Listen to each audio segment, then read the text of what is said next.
అందరికీ నమస్కారం. నాయుడుపేటలో శ్రీ చాగట్టి గారి అద్భుతమైన ప్రసంగం. చుట్టుపక్కల ఎలాంటి సౌండ్ లేకుండా ప్రశాంతంగా వినండి, స్పష్టంగా అర్థమవుతుంది.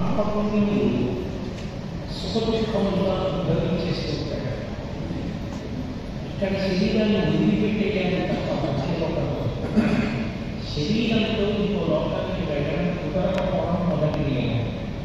రెండవది, ఎప్పుడూ సుఖాన్ని అనుభవించాలి. చేసినది కేవలం పుణ్యకర్మలు మాత్రమే అయి ఉంటే అసలు ఈ లోకంలోకి రాదు. దేవలోకంలో దేవతల్లో ఉంటారు. అందుకే మనకి త్రిదశివుడు అంటే ఇప్పుడు 30 సంవత్సరాల వయసులో ఉండి నిశ్చయ పరంలో వాళ్ళు లోకలు అనుభవిస్తూ ఉంటారు. అట్లా కాకుండా సుఖాన్ని దుఃఖాన్ని రెండింటినీ కూడా అనుభవించాలి అంటే ఈ లోకానికి పంపిస్తారు. అంటే కొంత పాపం ఉన్నది, కొంత పుణ్యం ఉన్నది, రెండింటితోటి ఈ లోకంలోకి పంపిస్తారు. కాబట్టి ఎవరికి పూర్తిగా దుఃఖం ఉండదు, ఎవరికి పూర్తిగా సుఖము ఉండదు. కేవలం సుఖముగా ఉండడం సాధ్యం కాదు. ఎందుకంటే కనీసం శరీరం దగ్గరీభూతమైనప్పుడు శరీరానికి తాత్యం వచ్చేసినప్పుడు ఒక పెద్ద దుఃఖం. ఎందుకంటే శరీరం సహకరించడం పూర్వం ఎలా కార్యాలు చేశాడో అట్లా నీకు చేయడం సాధ్యం కాలేదు. కాబట్టి అది నాకు శరీరం సహకరించట్లేదు, దుఃఖాన్ని పొందుతాడు. అట్లాగే ఒక్కొక్కసారి రోగములు వస్తాయి, ఒక్కొక్కసారి అయిన వారికి దుఃఖములు కలుగుతాయి. అప్పుడు మనం కూడా దుఃఖపడవలసి వస్తుంది. కాబట్టి సుఖ దుఃఖములు రెండూ ఈ లోకంలో లేకుండా ఏ ఒక్క మనిషి జీవించడమో అసలు సాధ్యమైన విషయము కాలేదు. అందుకే మీరు జాగ్రత్తగా పరిశీలిస్తే రామకృష్ణ పరమహంస అంతటి వారికి కూడా రాక్షసుడు అరుణాచలంలో భగవాన్ రమణ మహర్షి అంతటి వారికి కూడా సర్వోమ వ్యాధి వచ్చింది. అంటే శరీరానికి ఏదో వ్యాధి వస్తూ ఉండడం, దుఃఖపడుతూ ఉండడం అనేటువంటిది మహాత్మ విషయంలో కూడా జరుగుతుంది. అంటే శరీరంలో బాధ జరుగుతుంది, ఉండదు. కానీ జ్ఞాని అంటే శరీరాన్ని సాక్షిగా చూస్తాడు. నేను నిద్రపోయాను అని ఇది నిద్రపోయింది అంటాడు, దీని రోగం వచ్చింది అంటాడు, ఇది వేరు ఇది వేరు అనే అనుభవం చేసే జ్ఞానం తీసుకుంటాడు. ఈ సుఖ దుఃఖములు అనేటువంటి రెండు జీవితాయి. ఇందులో ఎలా ఉంటుందంటే ప్రారంభము అంటారు. ప్రారంభము అంటే గత జన్మలలో చేసినటువంటి పాపములను ఫలితం వస్తున్నప్పుడే ఎక్కువ బాధ కలుగుతుంది. సుఖం వస్తుందనుకోండి, అప్పుడు దానికి అంత పెద్ద బాధపడడం కానీ అయ్యో ఈ సుఖాలు చేసుకున్నాయి, ఎంత సంతోషంగా ఉన్నాయి కానీ అడుగుతుంది. కానీ చేసినటువంటి పాపములకు భగవంతుడు దుఃఖాన్ని వెంటనే ఇచ్చేటప్పుడు ఎదురుకుండా నిలబడి నువ్వు గత జన్మలలో ఈ పాపం చేశావు, అందుకని నేను ఈ దుఃఖం తిరుగుతున్నాను అని ఇవ్వడు. చెప్పకుండా వెనక నుంచి ఇస్తాడు. అసంకల్పితమే అకస్మాత్ ప్రవర్తతే అనుదేవస్య కర్మ అంటాడు రాముడు అయోధ్యకాండలో. అది తప్పించుకోవడం కుదరదు. ఆ కర్మ ఫలితాన్ని ఇస్తున్నటువంటి ఈశ్వరుడు మీరు ఎదురుకుండా కాపాడాడు.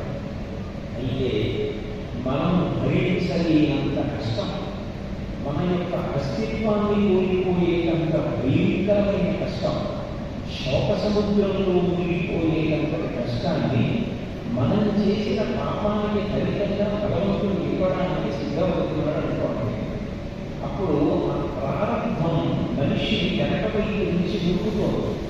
మీకు ఒక ఉదాహరణ చెప్పాలి అంటే, ఎవరో వచ్చి ఇటువైపు నాతో మాట్లాడుతుంటే అకస్మాత్తుగా ఏదో ఒక వాహనం అటువైపు నుంచి వచ్చి వెనక్కి దొరుకుతూ వచ్చి వారిని గట్టిగా నొక్కి వారు ఆ వాహనాన్ని తెలియలేదు. ఎందుకంటే అమ్మకం ఎద్దు వాహనాన్ని తెలియదగిన బలమానికి లేదు. ఈ వెనక్కి వెళ్ళడానికి వేదికని తెలియలేదు, వేదికని వెనక్కి తెలియలేదు, ఆ వాహనాన్ని వెనక్కి తెలియలేదు. రెండింటికి మధ్యలో నలిగిపోయినటువంటి వ్యక్తి ఊపిరి కోసం ఎలా కొట్టుకుంటాడో అట్లా కొట్టుకుంటూ ఉంటాడు. ప్రారంభాన్ని భగవంతుడికి చేసేటువంటి దురితము భగవంతుడు. ఈ ఇద్దరి మధ్యలో నలుగురు పడిపోతుంటాడు. అలా నలుగురు పడిపోతున్నటువంటి సమయంలో మనంత కష్టం. భగవంతుడు మనం ఏదో చేశాను కాబట్టి ఇస్తున్నాడు. ఇప్పుడు దాన్ని తప్పించగలిగిన వాడు లోకంలో ఒక్కడే ఉంటాడు. ఆయన ఎవరు అంటే భగవంతుడు ఒక్కడే. ఎందుకంటే చేసిన గురికలు తెలుసున్నవాడు ఆయన ఒక్కడే. ఏ పాపం మన వల్ల జరిగింది అది ఆయనకు ఒక్కడికే తెలుసు. దానికి ఎందుకు ఇంత పరిగణిస్తున్నాడు ఆయన ఒక్కడికే తెలుసు. ఇప్పుడు క్షమించగలిగిన వాడు ఎవరు అంటే ఆయన వినా నిలబడికి అధికారం లేదు. చేసిన ఎంత పెద్ద దురికములకైనా ఎంత పెద్ద తప్పుకైనా క్షమాభిక్ష పెట్టి మళ్ళీ పైకి ఎత్తే స్వరూపము ఎవరిది అంటే ఒక్క భగవంతుడు. ఆ భగవంతుడు దేని చేత ప్రీతి పొందుతారు అంటే నిజానికి కష్టంలో ఉన్నప్పుడు ఎవరు భగవంతుడి పాదాలను విడిచిపెట్టకుండా పట్టుకున్నాడు వాడిని చూసి ఆయన ఎక్కువ ప్రీతి పొందుతాడు. ఇంత కష్టం ఉన్నా నన్ను విడిచిపెట్టకుండా విస్మరించకుండా నా పాదములు పట్టుకుని నమ్మకంతో నన్ను స్మరిస్తున్నాడు. ప్రతిరోజు నన్ను ఆరాధిస్తున్నాడు. కాబట్టి ఇప్పుడు నేను ఇతరుని పైకెత్తకపోతే నాకన్నా నమ్మ గొప్పది. చేసినటువంటి పాపం ఏమిందో అది గొప్పదని తప్ప భగవంతుడిని ఆరాధించి ఫలితమేముంది? ఆయన ఏం చేసినట్టు? అందుకని ఇప్పుడు భక్తుడిని కాపాడుకోవాలి అంటే ఆయన చేసేటువంటి తీర్పు ఏదుందో దానికి అతను పట్టుకోగలిగినంత స్థాయిలో మాత్రమే శిక్ష ఇస్తాడు. మబ్బులు ఎట్లా విడిపోతాయో వర్షం పడిన తర్వాత అట్లాగే ఆయన అనుగ్రహం కలగదాని కమ్ముకున్నటువంటి కష్టాలన్నీ తొలగిపోయి ఒక్కసారి ఆకాశం అంతా ఎలా ప్రకాశవంతంగా అయిపోతుందో అట్లా మళ్ళీ సమూహమైనటువంటి స్థానాన్ని కొద్ది సంతోషంగా బ్రతకగలుగుతాయి. అందువరకు నిత్య పూజలు వీపబడి నీకు తెలియదు ప్రారంభం ఏది కరువు చేస్తుందో తెలియదు, ఏ కష్టం వస్తుందో తెలియదు, నువ్వు చేసిన పాపం ఏమిటో నీకు తెలియదు. ఈ లోకంలో వచ్చావంటే నువ్వు ఏదో శుభం జరుగుతుందని అనుకుంటావు. కానీ నువ్వు ఏ శుభం జరిగి ఆనందపడాలనుకున్నావో ఆ నువ్వు అనుకున్న శుభం ఏదో అదే నీ దుఃఖానికి కారణంగా మారిపోవచ్చు. మంగళము అమంగళము కావచ్చు, శుభమనుకున్నది అశుభము కావచ్చు. వీటిని తొలగించి దిగ్గలిగిన వాడు ఎవరు అంటే భగవంతుడు ఒక్కడే. ఆ భగవంతుడు దేని చేత ప్రీతి పొందుతాడు అంటే భక్తి చేత ప్రీతి పొందుతాడు. అందుకే భగవంతుని యొక్క అనుగ్రహం గురించి మాట్లాడుతూ భాగవతంలో కుచేలోపాఖ్యానంలో కుచేలులో అమృత భాండం లాంటి మాట చేస్తుంది. కలలోనంతని మహాకష్టాత్ముడైనట్టు ఎవ్వరు రాపక్షాయంబుదన్ నిజమనాజ్ఞానము ఉల్లంబుదన్ కలపం అంతని వచ్చి ఆత్మీయుడై తనైనించు సునిశ్చితవ భక్తిభావములను గ్రహించు వారికి అడే సంపత్తి శేషోన్నతి అంటుంది. కళలో కూడా భగవంతుడి పేరెత్తని వాడు కూడా ఆపద కలిగినప్పుడు ఆయన ఉన్నాడని త్రికరణ శుద్ధిగా నమ్మి ఆయన దగ్గర తన తప్పు ఒప్పుకుని క్షమాభిక్ష పెట్టి కాపాడాలని కోరిన వారి కొరకు ఆయన పరువుపలు నమస్కారం. ఒకప్పుడు ఎన్నడూ భగవంతుడిని పూజించినటువంటి గజేంద్రుడు మొసలి చేత పట్టుబడినప్పుడు ఎవరి పేరు కూడా చెప్పకుండా తస్మై నమః ప్రేషాయ బ్రహ్మణి అనంతశక్తి రూపయోరూపాయ ఆశ్చర్యకర్మణి నమః శాంతాయ ఘోరాయ మోహాయ గుణధర్మిణి నిర్విశేషాయ సామ్యాయ నమో జ్ఞానఘనాయ చ క్షేత్రజ్ఞాయ నమస్తుభ్యం మహాధ్యక్ష సాక్షిణి పురుషాయ ఆత్మమూలాయ మూల ప్రకృతయే నమః సోహం విశ్వస్ఫుటుం విశ్వమవిశ్వం విశ్వవేదసం విశ్వాత్మానం పరం ప్రణతోస్మి పరమం పదం యోగవర్జితకర్మాణో హృదయోగ విభావతే యోగియోగం ప్రపశ్యంతి యోగీశం తం తపోస్పృహం నమో నమస్తేకిల కరణాయ నిష్కారణాయ అద్భుత కరణాయ సర్వాత్మాయ మహాన్నవాయ నమో పవర్గాయ పరాయణాయ అని సంస్కృత భాగవతంలో వ్యాసులవారు. అట్లా గజేంద్రుడు పేరు పెట్టి పిలవకుండా కేవలము అన్ని గుణములకు అతీతమైనటువంటి భగవంతులను కాపాడాలని అడిగాడు.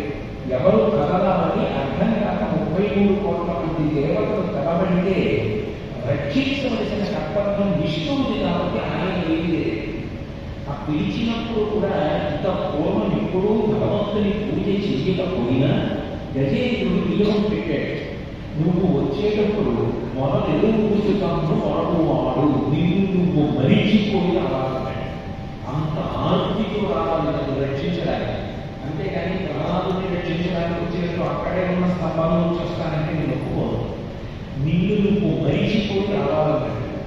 అంతకుముందు నువ్వు ఎంత పూజ చేశావు, ఎన్ని ప్రచారం చేశావు, ఎన్ని రోజులు పట్టావు, గతంలో నువ్వు చేసిన పాపాలు ఏంటి, ఇప్పుడు నువ్వు నియమం పెట్టేదేమో నాన్న అని భగవంతుడు అంతే.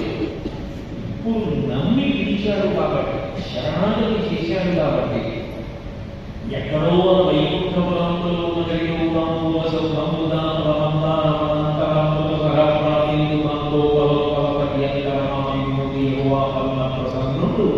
విప్పగీతము పాగి పాగి అని ఉల్లాంఘించి సౌరంభియై శ్రీజప్పుడు శంకరచక్రయోగం చేయోగి సంధింపడి పరివారంతో తీరడ భగవతి బంధింపడాకర్ణికంకరథం ఇళ్ళము చక్రమొత్తలు విమాన క్రోధిక శ్రీచోకని శేలాంచలమైన వీరుడు గజప్రాణోత్సాహి తన వెంట శ్రీ లక్ష్మి వెంట నవరోధవాతము దాని వెంట పక్షీకుడు ధన కౌమోదిని శంకరచక్ర వికారమును రజనీకాంతుడు కావచ్చి రోగ్యన వైకుంఠ పురమునం కలుగువా గోపాలం అని ఎక్కడో వైకుంఠంలో ఆ చంద్రకాంత శిలతో చేయబడినటువంటి వీధి మీద లక్ష్మీదేవి కొరకే పొక్కు పట్టుకుని ఆడుకుంటున్నవాడు గజేంద్రుడు నువ్వు మరిచిపోయి నన్ను రక్షించడానికి రావాలని శరణాగతి చేస్తే ఆ లక్ష్మీదేవి పొంగు పట్టుకున్నవాడు పట్టుకున్నట్టుగా లక్ష్మీదేవికి కూడా చెప్పకుండా ఆకాశ మార్గంలో వచ్చేస్తుంటే ఆయన కనుక లక్ష్మీ శస్త్రం చక్రం కదా ఆ విశ్వక్సేనులు నారదాదులు వైకుంఠంలో ఉన్న భక్తులు అందరూ బయలుదేరి వచ్చేస్తే కామను మరిచిపోయి అలా బయలుదేరి వచ్చాడు. ఆయన భక్తపరాకి భక్తి ఉన్నది అంటే ఆయన పరుగు పరుగులు వస్తాడు. ఇంకా ఆ రావడానికి ఏ విధమైన అభ్యంతరం ఉండదు. అందుకే వ్యాసప్రోక్తమైనటువంటి పురాణంలో ఉన్న కథలకు ఎంత ప్రాధాన్యం ఉంటుందో స్థవ పురాణానికి అంతే ప్రాధాన్యం ఉంటుంది. ఎందుకంటే ఒక్కొక్క క్షేత్రం గురించి అన్ని వ్యాసప్రోక్తమైన 18 పురాణాల్లో ఉండాలని నియమం లేదు. స్థవ పురాణానికి కూడా అంత శక్తి ఉంటుంది. ఇంకొక ఉదాహరణ చెప్పాలి అంటే తూర్పుగోదావరి జిల్లాలో అప్పలపల్లి ఒక క్షేత్రం ఉంది. ఆ క్షేత్రంలో కొబ్బరికాయలు కూడినటువంటి ఒక వ్యాపారస్తుడు ఉండేవాడు రామస్వామి. ఆయన కొబ్బరికాయలు అమ్ముతూ అందులో వచ్చేటువంటి లాభంలో కొంత భాగం ఊరుకు కట్టి ఏడాదికి ఒకసారి వెళ్ళి వెంకటేశ్వర స్వామి గారికి సమర్పించేవాడు. ఒక సంవత్సరం అట్లాగే తిరుమల వెళ్ళాడు. వెళ్ళి స్వామివారికి ఆ ముడుపు సమర్పిద్దామని అక్కడ ఉన్న అర్చకుడిని అడిగాడు. నేను వెళ్ళి స్వామివారి పాదాల మీద పెట్టాను కదా, ఎప్పుడు అడగవాడు అలా అడిగాడు. స్వామివారి ఇలా అడిగితే అక్కడ ఉన్న అర్చకులు అన్నారు, ఆ లోపలికి వెళ్ళి స్వామివారి పాదాల మీద పెట్టడం కుదరదు, మీరు పట్టుకెళ్ళి భూమిలో వేసి ఆయన వీడి నేను పాదాల మీద పెట్టాలనుకున్నాను, నన్ను పెట్టనివ్వలేదు. నేను ఇంత భక్తితో ప్రతిరోజు వచ్చిన డబ్బుల్లో కొంత భాగం తీసి స్వామికి ఇవ్వాలని ముడుపు కట్టి దాచి కొండకొచ్చి ఇవ్వాలనుకున్నాను. నన్ను రానివ్వలేదని ఎదురుస్తూ ఆక్రోషిస్తూ పడుకున్నాడు. వెంకటేశ్వరుడు కవలో వచ్చి ఇంత దూరం రావక్కర్లేదు, నేనే మీ ఊరు మీ ఇంటికి వస్తున్నాను, విడిపోయి ఇంటాడు. ఆయన మా ఇంటికి వస్తానన్నాడు, కవలో నుంచి చెప్పాడని నన్ను వెళ్ళిపోయి తన వర్తకం చేయడానికి తీసుకొచ్చిన కొబ్బరికాయలు అమ్మడం కోసమని తీసుకున్నాడు. ఆ మధ్యలో వెంకటేశ్వర స్వామి గారి మూర్తి కలపండి. ఆ మూర్తిని పూజ చేశాడు. ఆ మూర్తిని పూజ చేస్తే ఇక కోపంలో భక్తులు వచ్చేయడం మొదలుపెట్టారు. అది సరిపోయినప్పుడు పక్కన స్థలం కొని దేవాలయ నిర్మాణం చేసి మూర్తి ప్రతిష్ఠ చేశారు. ఆంధ్రదేశంలో అంటే అప్పటికి అవిభక్త రాష్ట్రం ఆంధ్ర తెలంగాణ మొట్టమొదటి అన్నదానం జరిగిన క్షేత్రం అప్పటి క్షేత్రం. ఊళ్ళో అన్నం పెట్టేవారు. అంత గొప్ప క్షేత్రం. ఇప్పటికీ పిలిచిన వారికి కొమ్ము బంగారమై అక్కడ పలుకుతాడు ఉంటారు. ఈ మధ్యకాలంలో నేను అక్కడికి వెళ్ళి ప్రవచనం వచ్చేసి వచ్చాను. అంటే అది వ్యాసప్రాప్తమైన భాగవతాది గ్రంథాలలో ఉంటుందా అంటే ఉండకపోవచ్చు, కానీ స్థవపురాణానికి శక్తి ఉంటుంది. అది భగవంతుడు భక్తులకు ఎంత పరాధీనుడై ఉంటాడు. భక్తికి ఆయన ఎంత వశపడిపోతాడు అన్నదానికి ప్రమాణంగా నిలబడతాయి. ఆయన ఉన్నాడని నమ్మి మనసుతో చేసినది, మనసుతో ప్రీతి పొందినది ఏదో దానిని భక్తి అంటాడు. నిన్న నేను నీతో మనవి చేశాను, మనసుని చూపించండి అంటే సాధ్యం కాదు. ఈ ఊపిరితిత్తులు చూపించండి అంటే వైద్యుడు చూడగలరు, గుండెని చూడగలరు, కంటిని కంటి వెనక ఉన్న కంటి పాపని కూడా చూడగలరు. కానీ నీ మనసుని చూపించంటే ఎవరు చూపించలేదు. మనసు సంకల్ప వికల్ప సంఘాలు, ఎప్పుడు ఆలోచనలతో ఉంటుంది మనసు. మనసుకి రెండు బలీయమైన శక్తులు ఉంటాయి. ఒకటి మనసుకి తీవ్రమైన వేగం. ఎంత వేగం అంటే మీరు ఏదో పని చేస్తుండగా అది అకస్మాత్తుగా జారిపోయేట్టుగా వెళ్ళిపోతుంది. ఏదో పూజ చేస్తూ ఉంటాడు, అకస్మాత్తుగా అది కాకినాడ వెళ్ళిపోతుంది. లేకపోతే తర్వాత ప్రవచనంలో ఆ ఊరి గురించో అక్కడ ఎట్లా ఉంటారో ఏర్పాట్లని దేని గురించో ఆలోచిస్తూ అక్కడికి వెళ్ళిపోతుంది. ఒకటి అంత వేగంతో వెళ్ళిపోతుంది. రెండు అది కర్మేంద్రియములను యాంత్రీకరిస్తుంది. మీరు పూజ చేస్తున్నారనుకోండి, నామం చెప్పి ఆ పువ్వు వేసుకుంటే ఒక 10 నామాలు చెప్పిన తర్వాత మిగిలిన నామాలని నోటుకొచ్చు కదా, వాటిని చదివేసి అని చెప్పి తన ఎక్కడికో పోతుంది. చెయ్యి పువ్వు వేసింది. ఈశ్వరుడు అంటాడు, ఇది పంపు, దీన్ని నేను స్వీకరించాను, నాకు అక్కర్లేదు. నాకు కావలసింది నీ మనసు కావాలి. ఎందుకంటే ఇందులో ఏ ఒక్కటి కూడా నువ్వు తేగలిగినది లేదు. నువ్వు నాకు తేగలిగిన వాడికైతే అసలు నిన్ను నువ్వే సృష్టించుకోలేదు. నీ శరీరాన్ని సృష్టించింది నేను, నీకు శక్తినిచ్చింది నేను, నీ అన్నం జీర్ణం చేసిన వాడిని నేను, నీ ఊపిరి తీస్తున్న వాడిని నేను, నీ రక్తం ఒకే వేగంతో ప్రవహించేటట్టుగా చేస్తున్న వాడిని నేను. నువ్వు నాకు కొత్తగా తేవడానికి ఏమిటి? ఏమి లేదు. నాకు కావలసినది ఏమి అంటే భక్తి. నీ మనసు నా పాదాల దగ్గర పెడితే ఉత్తర క్షణంలో నేను పలుకుతాను. గలమైన పుష్పమైన ఫలమైనను సలిలమైన బాల్య విభక్తి పవచన జనులు అర్పించిన గలమైన రుచిరామునములకు ఎదురుభూతి ఉన్నట్టాడు. ఆయనకి కావలసింది ఏది అంటే పూజలో ఆయనకి మనసు కావాలి. మనం మనసు పెట్టి పూజ చేస్తున్నామా? నేను అందుకే మీకు పొద్దున్న ప్రవచనం చేసేటప్పుడు చెప్పాను, మనసు నిలబడడం కోసం ప్రాణాయామం చేస్తారు. చేసి పూజ చేసేటప్పుడు ఒక్కొక్క ఉపచారం చేసేటప్పుడు కూడా మనసు అక్కడ నిలబడాలి. మనసు నిలబడిందనుకోండి, నిజానికి మీరు ఒక్కొక్కసారి మిగిలిన పూజ చేయొచ్చు, చేయకపోవచ్చు. మీరు చేసినటువంటి ఒక ఉపచారం దగ్గరే మీ పూజ పూర్తయిపోవచ్చు. మీరు చేసిన ఆ ఒక్క ఉపచారం మీ జీవితం యొక్క దిశని తిప్పియచ్చు. ఎందుకంటే ఆ ఒక్క ఉపచారం దగ్గర భగవంతుడు ప్రీతి పొందాడనుకోండి, మీ ఊహకందనటువంటి ప్రీతిలో ఆయన అంతటి వైభవాన్ని కటాక్షించేస్తాడు. నేను మీకు ఒక ఉదాహరణ చెప్పాలి అంటే, మీకు పూజలో మనసు ప్రధానం. మనసు ప్రధానం అని నేను ఎందుకంటున్నానంటే, పూజకి యథార్థములకు పరిమితులు ఎక్కువ. మీరు పూజలో చెప్పుకున్నవేవో అవన్నీ నిజానికి మీరు భౌతికంగా తీసుకొచ్చి ఇవ్వరు. ఎందుకని అంటే ఆసనం సమర్పయామి అంటారు. ఆసనం ఎప్పుడు వేస్తారు? ఆయన రావడానికి ముందు ఆసనం వేసి ఉంచుతారు. వేసి ఉంచి ఆయన వచ్చిన తర్వాత ఆసనంలో కూర్చుంటారు. నేనున్నాను అనుకోండి, నేను రాకముందు ఈ ఆసనం వేసి అయ్యా వేదిక మీదకి రండి, వచ్చి ఆసీనులు రండి అంటే నేను ఈ ఆసనంలో కూర్చుంటాను. మనం పూజ చేసే భగవంతుడు అప్పటికే ఆసనంలో కూర్చుంటున్నాడు. ఆయన అప్పటికే సింహాసనంలో ఉన్నాడు. ఇప్పుడు కొత్తగా ఆసనం సమర్పయానికి నేను కూర్చుండగా కోటేశ్వరరావు గారిని కూర్చోవలసిందిగా కోరుతున్నాం అన్నాను అనుకోండి, మీకు ఎలా నచ్చుతుందా, ఏంటి మాట్లాడుతున్నాం అన్నట్టుగా చూస్తాను. నేను కూర్చునే ఉన్నాను, నేను మళ్ళీ కొత్తగా కూర్చోవాలని చూసి మాట్లాడు అన్నట్టు చూస్తానా లేదా? కూర్చున్న వాడికి ఆసనం సమర్పయాన్ని అంటే వస్త్రద్వయం సమర్పయాన్ని అంటాం. నిజంగా భగవంతుడికి రోజు మనం పట్టుబట్టలు ద్వయం రెండివ్వాలి. పంచ ఉత్తరి, అమ్మవారికి చీర వెనుకల బట్ట. నిజంగా అమ్మవారికి ఇస్తున్నామా? అట్లానే పాదయో పాద్యం, కాళ్ళు కడగాలి. రోజు పడుతున్నామా?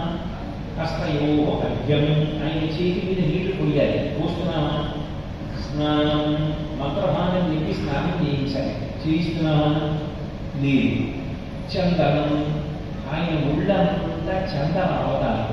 నిజంగా అమ్మవారి కష్టానికి చందనం రాసి, ఆయన ఒంటికి చందనం రాసి చేయడానికి అవకాశం ఉంటుందా? ఇంట్లో ఉన్న చిన్న మూర్తికి సాధ్యం కాదు. భూషణములు అలంకారం చేయగలరా? వజ్రవైఢూర్యాది ఆరులు రోజు తెచ్చి వేస్తారా? కిరీటం పెడతారా? పెట్టలేదు.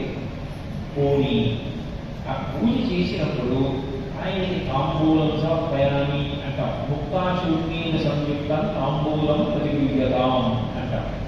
కొత్త ముత్యాన్ని తీసుకొచ్చి కాల్చి అది చూర్ణం అవుతుంది, పగిలిపోయి ఆ చూర్ణాన్ని తాంబూలంలో పెట్టి ఇవ్వాలి. అది కూడా గుండు సూది యొక్క మొన తీసుకెళ్ళి ఆ ముత్యం కాలినప్పుడు వచ్చిన చూర్ణంలో పిచ్చితే ఎంత అంటుకుంటుందో అంతే తమలపాకు మీద రాయాలి. అంతకన్నా ఎక్కువ రాశారనుకోండి గోరంతా బొబ్బలేకపోతుంది. అంత చూర్ణమే రాయాలి. మంత్రంలో ఏం చెప్తాం? ముక్తాచూర్ణీయ సంయుక్తం తాంబూలం ప్రతిగృహ్యతాం అంటాం. నిజంగా మంచి ముత్యం తెచ్చామా, కాల్చామా, పూజ చేశామా, తాంబూలంలో పెట్టామా, ఇచ్చామా? యజ్ఞోపవీతం సమర్పయామి అంటాం. రోజు ఆయన యజ్ఞోపవీతం వేస్తున్నామా? రోజు యజ్ఞోపవీతం వేయాలంటే అప్పుడు ఉన్న యజ్ఞోపవీతం తీసేసి కొత్త యజ్ఞోపవీతం వేయాలి. పాత యజ్ఞోపవీతం తీసుకున్నారా, కొత్త యజ్ఞోపవీతం వేస్తున్నారా? అన్నిటికీ అక్షరే. అందులో పూజలో నిజంగా మనం తీసుకొచ్చి ఆయనకి సమర్పిస్తున్న పదార్థాలు ఎన్ని ఉన్నాయి ఉపచారంలో? నిజంగా చెప్పాలంటే పూజలో మీరు నోటితో చెప్పడమే తప్ప ఆయనకి మీరు ఉపచారములను నోటితో చెప్పినట్లుగా సమర్పించడం అన్నది యథార్థములకు జరగదు. మరి పూజ దేని కొరకు అంటే పూజ మనస్సుని అక్కడ పెట్టారా లేదా అన్నది భగవంతుడు చూస్తూ ఉంటాడు. ఒక్క ఉపచారాన్ని సక్రమంగా చేయగలిగాడనుకోండి, ఆ ఒక్క ఉపచారం చేయడానికి చేసేటటువంటి ప్రయత్నంలో మనసు తన్మయావస్థ పొందింది అనుకోండి, ఆయన పూజలో ఆ ఒక్క ఉపచారంతో సరిపోతుంది.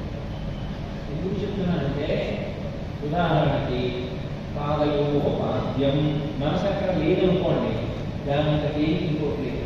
ఎందుకంటే కావపాటు తీసుకుని గజేశారు.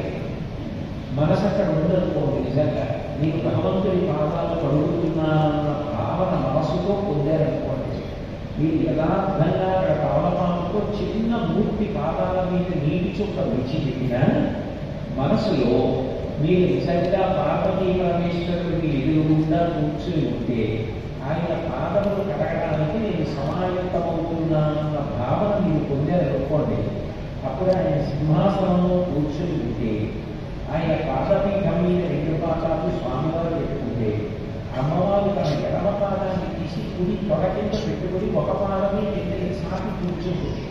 ఏకంచల దీక్షమం మమపరంచ ఆపుంచ పాదాంబుజం మధ్యేశ్వరకుండలీకం భయం దివ్యస్య హస్తాంబుజం త్వాం పశ్యేవ దిశేషీం ప్రతికరం తాంబుజకులంకషం స్ఫారాపాంగతరంగమం మధురం ముగ్ధం ముఖం విభ్రతీం అంటారు.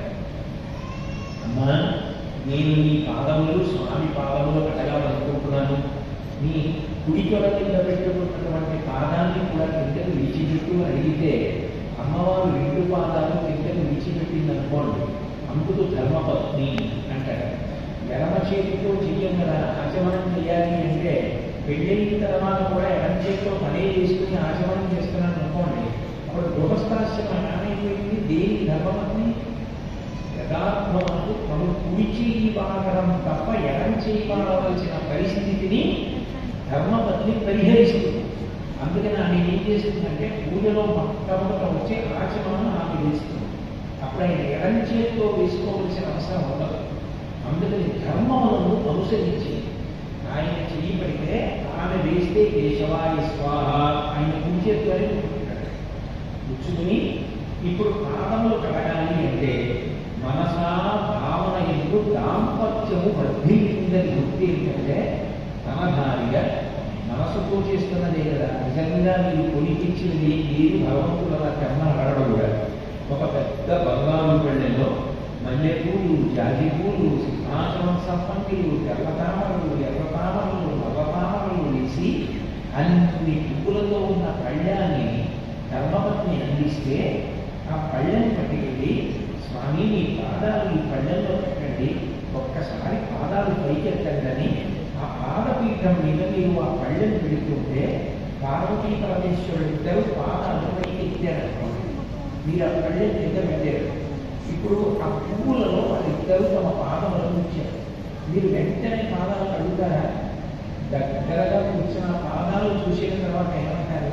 స్వామి ఒక్కసారి నీ పాదాలు ముట్టుకుంటాను, నేను రెండు చేతులు చాపుతాను, నా చేతుల్లో మీ పాదములు పెట్టండి, నేను మీ పాదముల యొక్క స్పర్శ వైభవాన్ని అనుభవిస్తానని చెప్తారు. అలా త్వాం దృష్ట్వా ఈశతమ భవ్యాం భిర్యుగలం గృహీత్వా హస్తాభ్యాం శిరసి దయనే వక్షసి వహం అంటూ శిరసి నయనే వక్షసి వహం సమాశ్లిష్యాఘ్రాయ స్ఫుటజలజగంధాం పరిమళాం అలభ్యాం బ్రహ్మాద్యై ముదమరు భవిష్యామి హృదై. శంకరులు శివాంతరాజు ఈ రెండు చేతులు జాగితే పరమశివుడు తన పాదాలని, అమ్మవారు తన పాదాలని మీ అరిచేతులలో పెట్టారనుకోండి.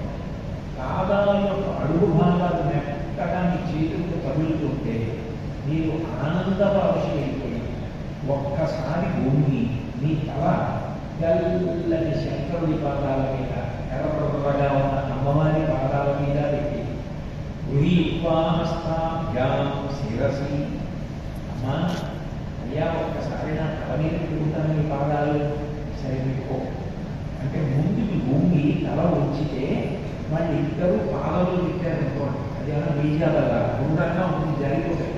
అందుకే మీరు రెండు చేతులతో వాళ్ళ పాదాలు పట్టుకుంటే శంకరుడి పాదాలు అమ్మవారి పాదాలు తలకి తగులుతుంటే మీరు ఆ పాదాలు తల మీద ఉన్నాయన్న భావనతో ఆనందపడిపోయి ఆ వేళ్ల చివరి భాగాలు పువ్వులు ఎలా ఉంటాయో అంత మెత్తగా ఉన్నటువంటి వేళ్ల చివరి భాగాలు కళ్ళు రెప్పలకి నుదురికి అద్దుకొని ముందుకి జరిగి గుండెల మీద పెట్టుకొని ఆ పాదాల అడుగులో ఉన్నటువంటి అద్భుతమైన రేఖలు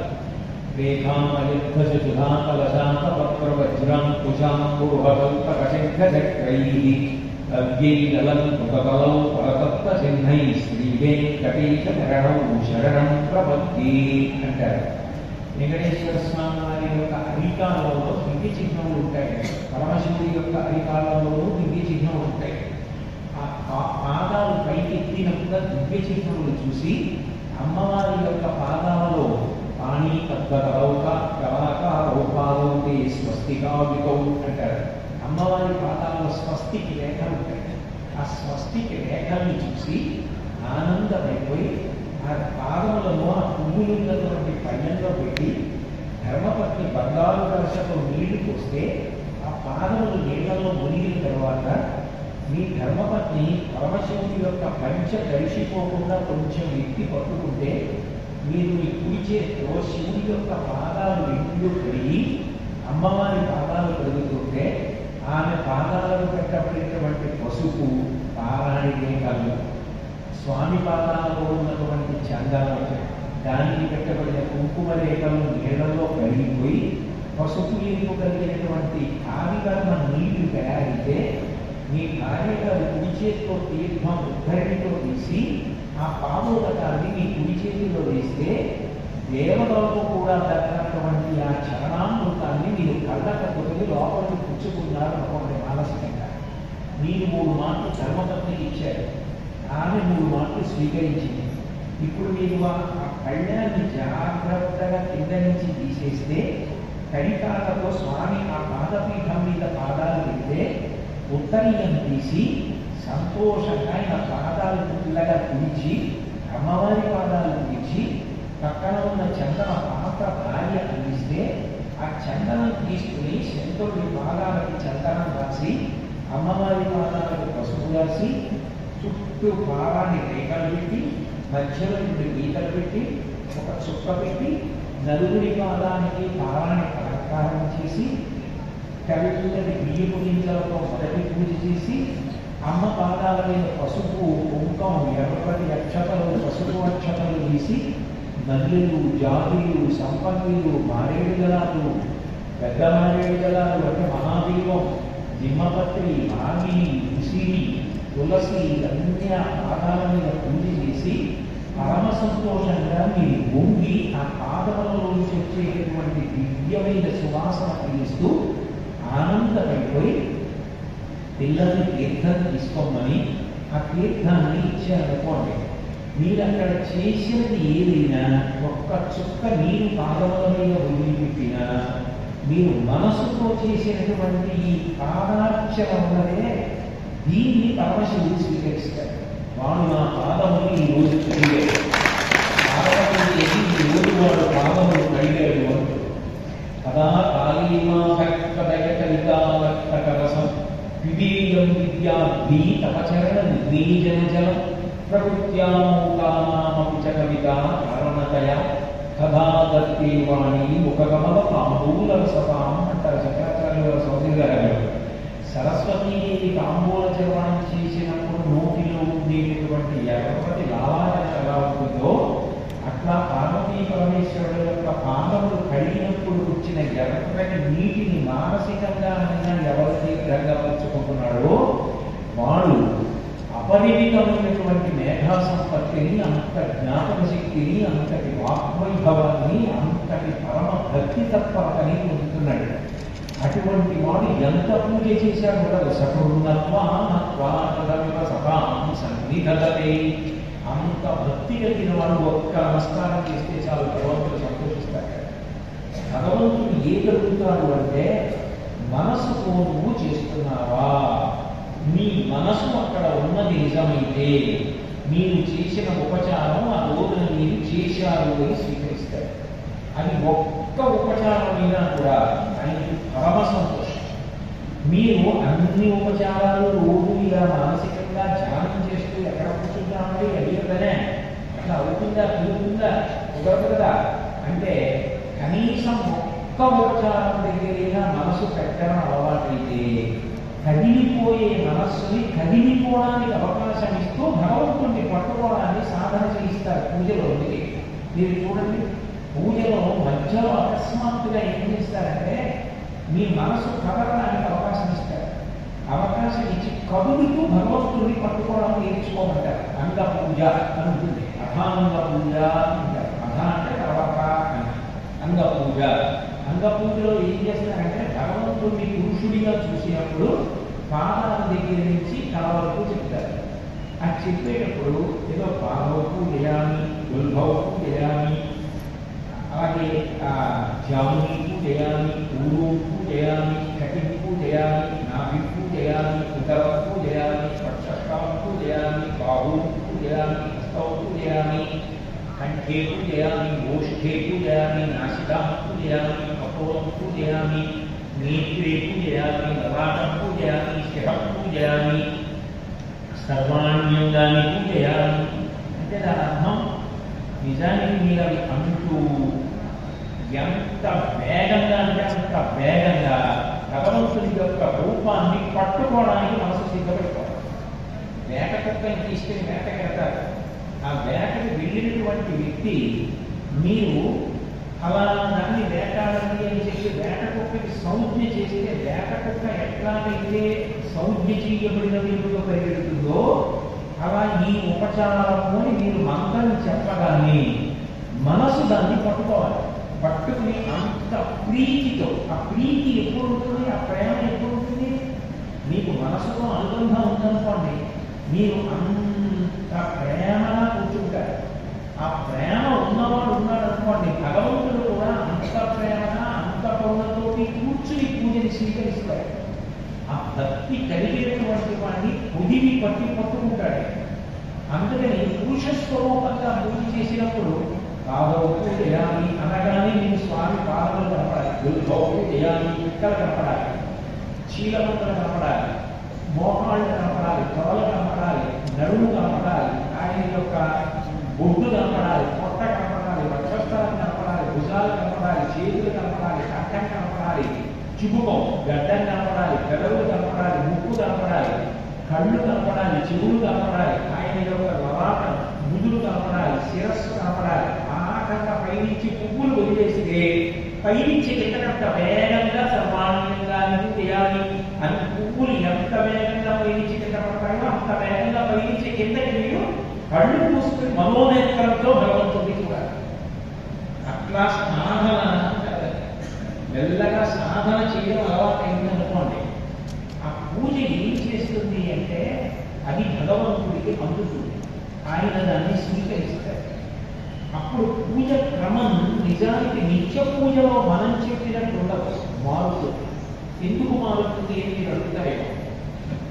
మీరు చూడండి, పూజ ప్రారంభమైనప్పుడు మొట్టమొదటి ఏముంటుంది? ధ్యానం అని ఉంటుంది. ధ్యానం అంటే ఏ రూపం లేనటువంటి భగవంతుడిని మీరు ఏ రూపంతో రమ్మని అడుగుతున్నారో ఆ రూపంతో వస్తారు. ఉదాహరణకి రామాయణంలో సుందరకాండలో హనుమ సీతమ్మని వెతుకుతున్నప్పుడు నిజానికి ఆయన అంతకు ముందు సీతమ్మని చూడలేదు. రాముడు చెప్పాడు, ఆయన సీతమ్మని వెతకడానికి వెళ్ళారు. వెళ్ళినటువంటి హనుమ అశోకవనంలో తిరుగుతూ సీతమ్మ ఎట్లా ఉంటుంది అని మనసుతో ఊహ చేశారు. ఊహ చేసినప్పుడు ఆయన కొన్ని మాటలు అన్నారు. ఇలా ఉంటుంది సీతమ్మ, అది ధ్యానం. అవ్యక్తరేఖామివ చంద్రరేఖాం పాంసు ప్రసిద్ధామివ హేమరేఖాం క్షతప్రమూఢామివ బాణరేఖాం వాయుప్రభిన్నామివ మేఘరేఖాం. సీతమ్మ ఎలా ఉంటుంది అంటే శుక్లపక్షంలో కనీనాడు కనీ కనపడకుండా ఉన్నటువంటి చంద్రరేఖ ఎలా ఉంటుందో శోకంతో అలా ఉంటుంది. అవ్యక్తరేఖామివ చంద్రరేఖాం పాంసు ప్రసిద్ధామివ హేమరేఖాం. మట్టి పట్టిన బంగారు తీగ ఎలా ఉంటుందో అంతటి పతివ్రత, అంతటి సౌందర్య రాశి అయినా కూడా రాముడు పక్కన లేదని దుఃఖంతో అలా ఉంటుంది. అలాగే వాయు ప్రభిన్న వివమేఘరేఖాం. వర్షం పడవడానికి వచ్చిన నల్లమబ్బు గాలి చేత పొట్టబడి చెదిరిపోతే ఎలా ఉంటుందో ఆశ నిరాశ అయిపోయి రాముడు దూరమైపోయినటువంటి సీతమ్మ అట్లా ఉంటుంది. బాణం మునుగు లోపల ఉండిపోయి బాణం తీసేసిన తర్వాత మునుగు శరీరంలో ఉన్న కారణం చేత ఎటువంటి బాధ కలిగితే మనిషి ముఖం వికారంగా ఉంటుందో అట్లా బాధ పొందుతూ ఉంటుంది అని అనుకుంటారు తప్ప ఇలా కూర్చుంటుంది, ఇంత సంతోషంగా ఉంటుంది, ఇలా రాయబట్టి ఉంటుంది అలా అనుకోలేదే. ఉష్ణార్థితాం స్వానుసుపాస్వరకంఠీం పురావరాహోత్తమనిష్టకంఠీం సుజాత పక్ష్మా విరక్తకంఠీం వనీ ప్రవృత్తామివ నీలకంఠీం అన్నారు. ఆ సీతమ్మ కంటికి పంటికి ఏకధారగా ఏడుస్తూ ఆమె వక్షస్థలం అంతా కూడా కంటి నుంచి పడిన బాష్పధారల చేత కలిసిపోదు. ఆ పైన అంత తడి వలన పలు రెప్పల యొక్క వెంట్రుకలు తడి చేత బాగా మందంగా అయిపోతాయి. అయినా ఆవిడ వనంలో తిరిగేటటువంటి నెమలి ఎలా ఉంటుందో ఆ మహాపతివ్రతా స్వరూపమై తిరుగుతుంది. ఓంకార ప్రత్యర్షి ఉపనిషద్యానకేలి కలకంఠి ఆలవంటిన మయూరి ఆర్యాం అంతర్విభామణి గౌరీ నిగమాదీర్ఘమేనాం దేశికరూపీడ శివాభ్యుదయం పామోచనిహిత వీణాం వరదాం సంగీతమాకృతాం వందే గంధస్వాహనం నవరత్నాలిక స్తోత్రంలో. అట్లా వనీ ప్రవృత్తామివ నీలకంఠి. వనము తిరిగేటటువంటి నెమలిగా ఉంటుంది ఆవిడ. ఎలా దర్శనమిచ్చింది హనుమతి? అట్లాగే దర్శనమిచ్చింది. ఎలా మనం ధ్యానం చేస్తామో భగవంతుడు ఆ రూపంతో మనకి గోచరం అవుతాడు. అట్లాగే సాక్షాత్కారం అవుతాడు. అంటే నిజానికి ఒక రూపం ఉందనుకోండి, ఆయన ఇంకొక రూపంగా కనపడలేదు. కానీ ఆయనకి ఏ రూపం లేదు కాబట్టి మీరు ఎట్లా ధ్యానం చేస్తే అట్లా కనపడతారు. ధ్యానం దేనితో మొదలవుతుంది? మనసుతో మొదలవుతుంది. మీరు మనస్సుతో రూపాన్ని ఊహ చేస్తారు. అట్లాగే ఆవాహనం. ఆవాహనం అంటే స్వామి రండి అని పిలవడం. అప్పుడు ఆసనం సమర్పయామి, అప్పుడు ఆసనం చేస్తారు. స్వామి కూర్చోండి, పాదయో పాద్యం సమర్పయామి, అప్పుడు పాద్యం ఇస్తారు. అంటే నిజానికి ఇందులో మీరు పూజ అక్కడ ఉన్న స్థితి వేరు, మీరు మనసుతో చేయవలసింది వేరు. మీరు ఎట్లా చేయాలి అంటే మనసుతో పూజ చేసేటప్పుడు ఇక్కడ ఇప్పటికే మూర్తి కూర్చొని ఉన్నాడు అని భావన చేసి చేసినటువంటి పూజ అంత పండడం కష్టం. నిజానికి పూజ చేసేటప్పుడు ఎట్లా చేస్తారంటే ఆయనను రమ్మని నేను పిలుస్తున్నాను, ఆయన ఇవాళ మా ఇంటికి వస్తారు, తప్పకుండా వస్తారు, నా చేత పూజ తీసుకుంటారు. ధ్యానం చేసి అటువంటి రూపంతో వస్తారు. ఆవాహయామి స్వామి రండి అని పిలిస్తే ఆ రూపంతో ఆయన కదిలి వచ్చారని మీరు అప్పుడు ఆసనం వేసి కూర్చోమని చెప్పిన తర్వాత ఆయన కూర్చున్నారని భావన చేస్తారు. అందుకే పరమ భాగవతోత్తములైన వారు ఎవరైనా ఎక్కడైనా పూజ చేశారనుకోండి, పూజ చేస్తే అక్కడ సువాసన వస్తాయంటారు. ఎందుకంటే వాళ్ళు మనసుతో అంత భక్తితో చేస్తారు కాబట్టి అక్కడ భగవద్ ఆవాహన అవుతుంది. అది ఈశ్వరానుగ్రహానికి కారణం. అంటే భాగవతంలో అప్పుడు చెప్పాడు, కదలిన కథ చరణముల వల్ల రమము సూపు పెడిది ముప్పు రఘులవాణి అంటాడు. భగవంతుడు నడిచి వస్తుంటే ఆయన ఆభరణముల యొక్క సప్పడి మరాలి మందగమన అమ్మవారు నడిచి వస్తున్నారు అనుకోండి, పాద మంజీవుల యొక్క శబ్దం వినపడుతుంది. యోగి దాన్ని తన ఊపిరిలో పెట్టాడు. వాళ్ళు నడిచి వస్తున్నారు, వచ్చి కూర్చున్నారు. వాళ్ళు కూర్చోగానే ఆనందతమైనతో భూమి నమస్కారం చేసి అప్పుడు పాదములు కడగడానికి సిద్ధపడతారు. అంటే నిజానికి పూజలో ఏది ప్రధానమైంది? పూజలో మనసు ప్రధానం. మనసు అక్కడ లేదు. మీరు మిగిలినంతా యాంత్రికంగా ఎంత మంత్రం చెప్పినా, ఏ కలస పెట్టినా, ఎన్ని పువ్వులు తెచ్చినా, ఎంత పత్రి తెచ్చినా, మీరు ఏ ఆశ్రమంలో ఉన్నా ఈశ్వరుడు అంటాడు అంత భక్తు నాకు అక్కర్లేదు. ఈ భక్తు ఇందులో మనసు ఏముంది? ఇవన్నీ నేను ఇచ్చేవే, తెచ్చావు కుమ్మరించావు, తప్పించి అసలు మనసు ఏంది?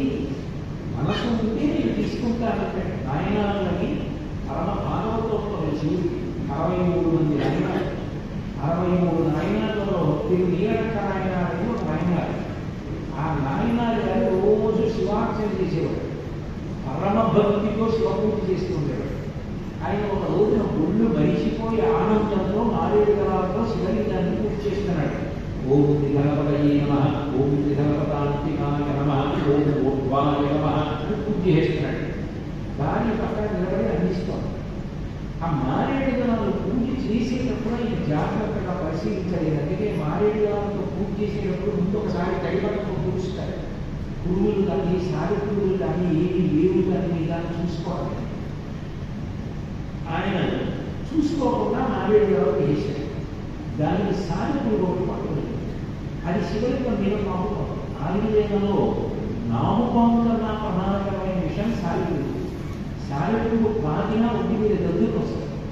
అందుకని సారి పురుగు శివలింగం మీద పాముకోవాలి. ఆయన చూశాడు. అని దిగి వెళ్ళిపోతున్నారా ఆయన నాన్న చెప్పి పూజ చేస్తున్నాడు. ఆయన భార్య చూసి ఆమె ఏం చేసిందంటే వెంటనే సారి పురుగులు తీసి దూరంగా పడేసి చేయి కనుక్కొని చేతిలో ఉండేసుకుని శివలింగాన్ని రాసి రాస్తే ఆయన చూశాడు. ఆయన చీ దుర్మార్గుడా, నేను ఇంత భక్తితో శివలింగానికి అర్చన చేసుకుంటుంటే చేతిలో ఉండేసుకుని శివలింగాన్ని రాశావా? ఇక పైన నేను భార్యగా స్వీకరించాను.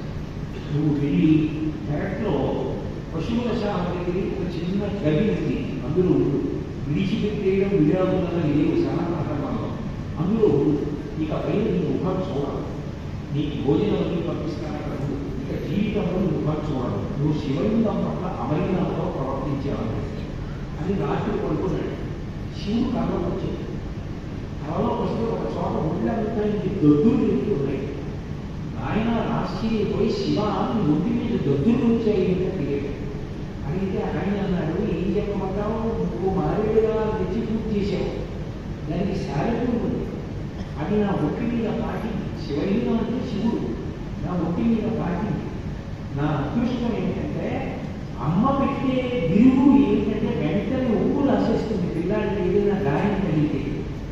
కన్న తల్లి అని భార్య నాకు ఎక్కడ ఇబ్బంది కలుగుతుందో అన్న భక్తితో ఉప్పు రాసేసింది.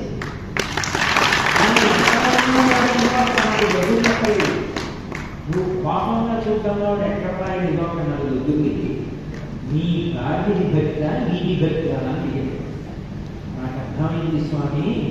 అప్పుడు నా భార్య నిన్ను కన్నా తల్లి భావన పొందింది. ఎక్కడ శివుడి కోమలమైన శరీరానికి దగ్గర ఎక్కిపోతాయో అని వెంట పెట్టేసుకుని ఉప్పు రాసేస్తాడు. అప్పుడు శివుడు ఉప్పు రాసి స్వీకరించలేదు. ఆమె నా ఎందు అంత ప్రేమతో ప్రవర్తించిందని స్వీకరించారు. అంటే మనని కూడా అలా చేయలేదు కాదు దాని ఉద్దేశం. మనసు అక్కడ ఉండాలి. పూజ చేసేటప్పుడు భగవంతుడు అడిగేది ఏంటంటే నిజంగా నీ మనసు ఒక్క క్షణమైనా నిలబెట్టావా? అట్లా నిలబెట్టకుండా ఎన్ని గంటలు అక్కడ కూర్చున్నా దాని వలన వచ్చే ప్రయోజనం ఉండదని నేను అనను, కానీ ఉండవలసినంత ఫలితం ఉండదు. ఎందుకంటే మనసు నేను పెట్టడం అనేటువంటిది పూజలో అత్యంత ప్రధానమైనటువంటి విషయం అని ఉంటుంది. అందుకే మీరు చూస్తే మీరు వాంగ్మయాన్ని పరిశీలిస్తే మనసు పెట్టినది ఎక్కడుందో అక్కడ భగవంతుడు పలుకుతాడు.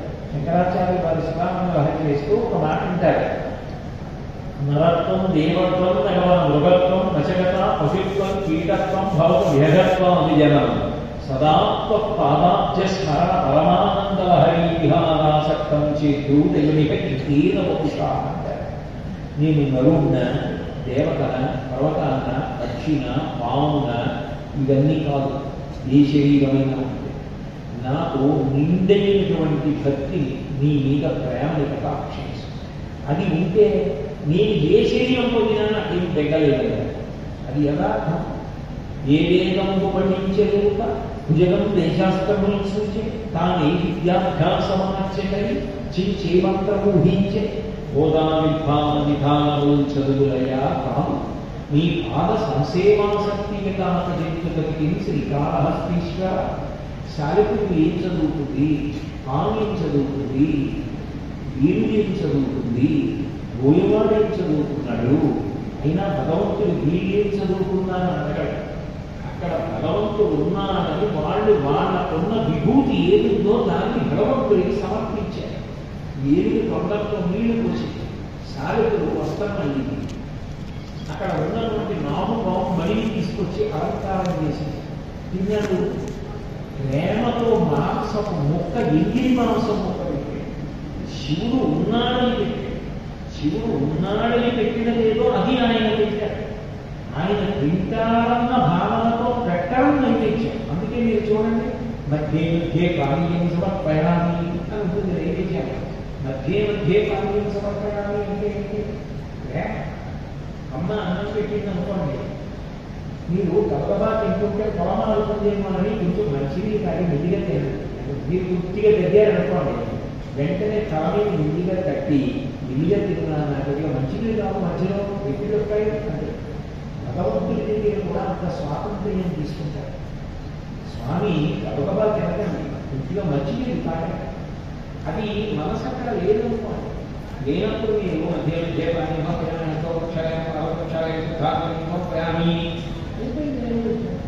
ఈశ్వరుడు ఎక్కడ చదివిశ్వరం. నీ మనసు ఎక్కడుంది? నిజంగా నేను తినాలనుకుంటే ఒక్క అరటిపండు ముక్క పెట్టి నేను తినాలనుకున్నది నేను తినేటట్టే అంటే ఇంకొకలా పెట్టాను. శనివారం నాడు కొట్టడానికి కొబ్బరికాయ శుక్రవారం నాడు కొడుకొచ్చి రాజుతో ఈ కొబ్బరి పచ్చడి చేస్తావా, కొబ్బరి పూలు శాఖ పూలు వేస్తావా అని వాళ్ళు ఈశ్వరుడు నిజంగా మనకి కొబ్బరి పెట్టాలని అనుకున్నారనుకోండి, ఓపిక పెట్టినటువంటి కొబ్బరి చుట్టూ నేల మీద పెట్టి నైవేద్యం పెట్టి తింటారా? మీకు నేల మీద పప్పు అన్నం కూర వడ్డిస్తే తింటారా? మరి శివాలయంలో శివలింగం ముందు నేల మీద కొబ్బరి చెప్పులు పెట్టి నైవేద్యం పెట్టడం ఎవరు చెప్పారు? పళ్ళె నైవేద్యం భక్తులు ఇచ్చింది. పళ్ళెల్లో కొబ్బరి చెప్పులు పెట్టి నైవేద్యం పెట్టారా? అసలు కొబ్బరి చెట్టు ఎందుకు పెట్టాలి? ఈశ్వరుడు తినాలి అని నమస్కారం అనుకుంటే స్వామి నేను ఇవాళ తినాలి. అందుకే పూజ కన్నా పూజ పూర్వాంగం స్వామి నేను తినాలి. అందుకని ఎక్కడ పిచ్చులు లేకుండా మెత్తగా కొబ్బరి పూరి కొద్దిగా బెల్లం ఉండకండి తెచ్చి అక్కడ పెట్టాను. మీరు చూడండి, కొబ్బరి నమిలినప్పుడు ఆలస్యం అవుతుంది, కంగారు పడకండి, మెల్లగా తినండి. నేను కళ్ళు చూసుకుంటున్నాను. మీరు తిని మధ్య మధ్యలో చీటి తాగి పచ్చి కొబ్బరి బెల్లంతో పెట్టించి ఈ తెల్లకి పాలు అడుగుతుంటే జీవులుగా హస్తవు కక్షాయామి చేతులు బాగా కడుక్కోండి. ఇదిగో నా ఒక్కరి ఉంచుకోండి చేతులు. ఆదవు కక్షాయామి నీదన తీసి కాళ్ళు కడుక్కోవాలి. కాళ్ళు కడుక్కోవాలి, మళ్ళీ కాళ్ళు ఉంచుకోండి. శుద్ధ ఆచరణీయం సమర్పయామి, మళ్ళీ కాసిన మంచినీళ్ళు తాగండి. అంటే నైవేద్య మంత్రంలో నిజానికి ఏముంది? మనసు ఉంది, ప్రేమ ఉంది, మనం పెట్టాలనేటువంటి ఆలోచన ఉంది. అది మీరు ఎంత తెచ్చి పెట్టారన్నది కాదు ఈశ్వరుడికి కావలసింది, ఎంత ప్రేమతో పెట్టారో చూస్తారు. మీరు నిజంగా ఆయన తినాలి అని పెడుతున్నారు అనుకోండి, అరటి పండు గురించి అక్కడ పెట్టి ఆయన తింటున్నాడు అన్న భావన పొందారనుకోండి, అది గొప్ప. ఆ భక్తి ఎక్కడ ఉందో అక్కడ ఆయన వెంట పడుతుంది. సమర్థరామదాస్ గారికి ఒక శిష్యుడు భోజరామని పిలిచి, ఏమైనా నేను ఏదో కాశీ యాత్ర పెడుతున్నాను, నువ్వు రామచంద్రమూర్తికి సీతమ్మకి ప్రతిరోజు ఆరాధన చేసి నైవేద్యం పెట్టని చెప్పి సమర్థరామదాస్ గారు వెళ్ళిపోయారు. వెళ్ళిపోతే ఈయన స్వామి గారికి నైవేద్యం పెట్టి తినమన్నాడు. అందుకనే మా గురువు గారు చెప్పారు చెట్టావా చాలా కలవ చేసుకుంటారని చెప్పి కలవకుంటాడు. అయ్యో ఇది ఎక్కడ కూడా అని చెప్పి సరే తినేస్తానని తినేసాడు. తినేసిన తర్వాత మళ్ళీ వెళ్ళిపోలేదు. తిన్నాక మళ్ళీ వెళ్తున్నావు ఎందుకంటే నువ్వంతా తినేసావు, నేనే తిన్నాను ప్రసాదం ఏంటంటే ఇదొక తినేసాను కదా మరి ఫోన్ లేదు నీకు ఏమి ఇష్టం చెప్పి నేను వండి పెడతాను సీతమ్మ, నాకు అట్లు వేస్తే తింటాను. ఆవిడ లోపలికి వెళ్ళి పొయ్యి వెలిగించి అట్టేసి ఓ కళ్ళల్లో పెట్టింది. ఆయన మళ్ళీ వెళ్ళిపోలేదు.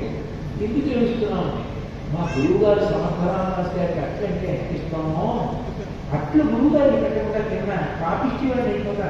మా గురువుగారికి అట్లు పట్టుకెళ్ళి పెడతానని చెప్పి గొప్పగా పరిగెడుతుంటే సీతారాములు చూసి ఎక్కడికి పరిగెడతావా, మీ గురువుగారు యోగ విద్యలో వెళ్ళిపోతాడు కాశీ, నువ్వెక్కడెడతావు అని హనుమని పిలిచి, హనుమాన్ నువ్వు ఆయన ఎక్కించుకుని కాశీ తీసుకెళ్ళి వాళ్ళ గురువు గారు తప్పు పెట్టించి తీసుకురాతారు. అంటే హనుమాన్ ఆయన ఎక్కించుకుని ఆకాశ మార్గంలో పెడుతున్నారు. సమర్థరామదాస్ గారు కాశీలో పెడుతున్నారు. ఈ పైనుంచి గురువుగారు నచ్చారు. సమర్థరామదాస్ గారు చూసి ఆశ్చర్య హనుమాన్ మీద నుంచి వచ్చేస్తున్నాడు. ఎందుకు వచ్చావు రాత్రి, నీకు అట్టిష్టం పట్టుకొచ్చాను, నాకు అట్టిష్టం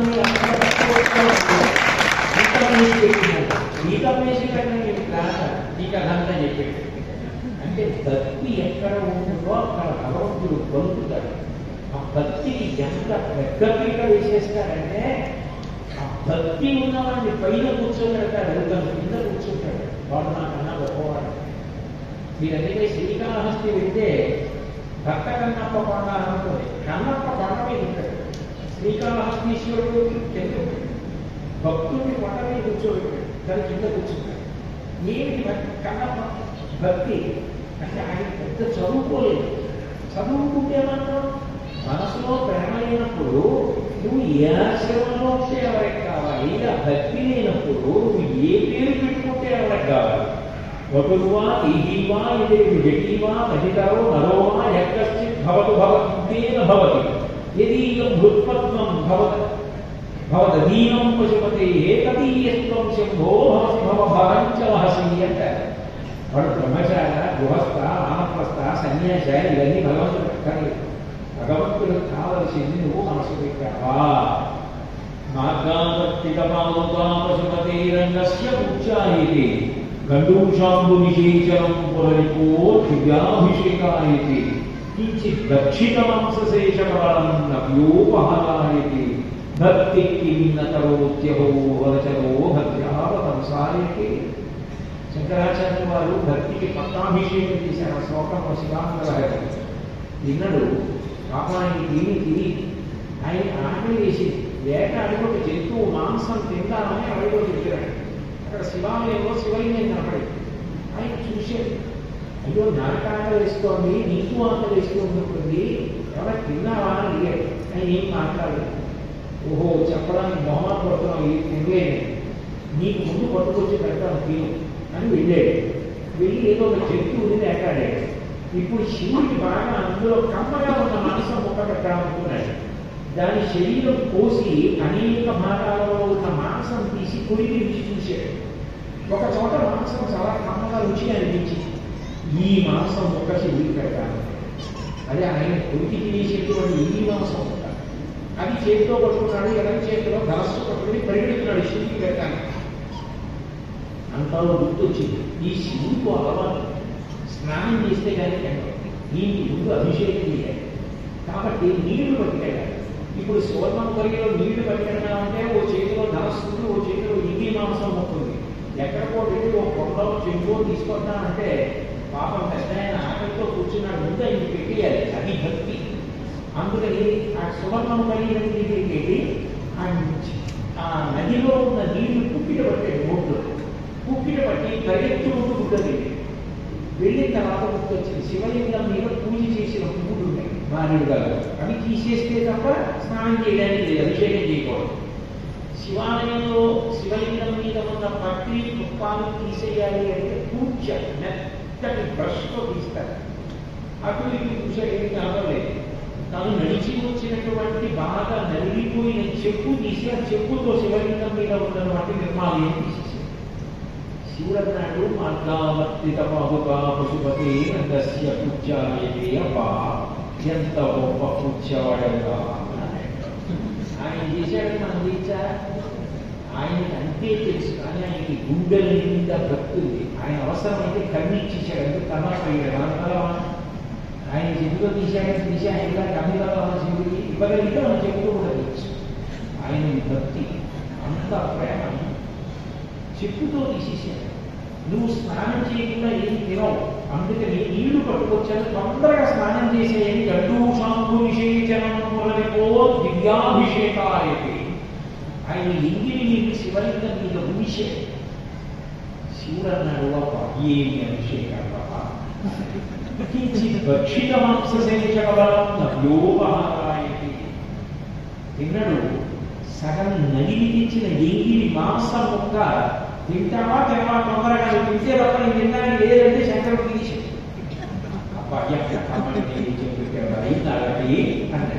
భక్తికి ఉన్నతరోక్యహో వచరో భవ్యావసాయకి.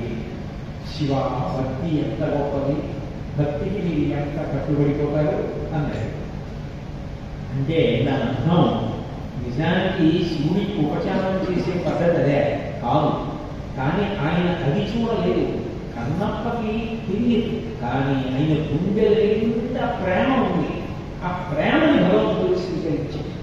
అందుకే అది చూసి దూర్చటి కాళహస్తీశ్వర చేస్తూ శివుడికి వల్ల ఎత్తి పోస్తూ పద్యం రాశాడు.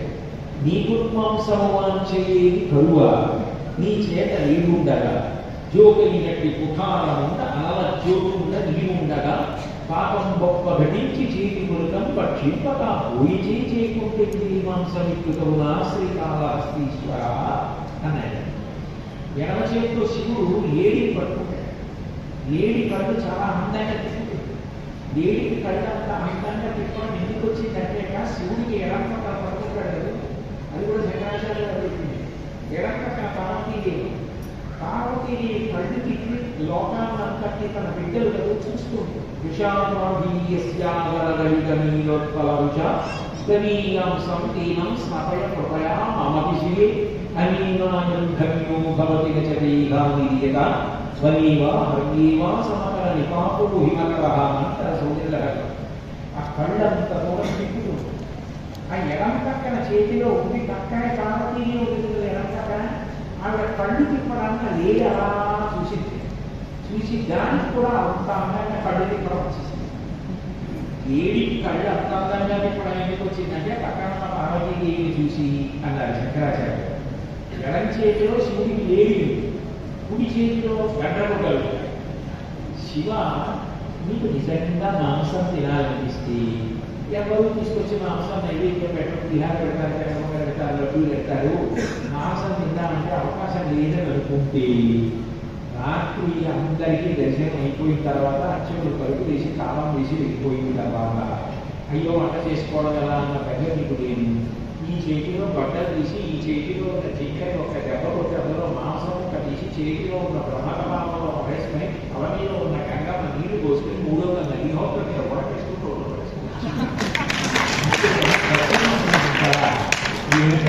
కరువ నీకు మాంసము వాంఛయేమి కరువ, నీ చేత నీడు ఉండగా జోకైనట్టి కుఠారముండ అనల జ్యోతుండ నీరుండగా పాపం గొప్ప ఘటించి చేతి కుడుకను భక్షింపక పోయి చేతి ఉంటే మీరు మాంసమిట్లు అవునా శ్రీకాళహస్తీశ్వర, కరువ ఇంటి తినాలి అన్నారు.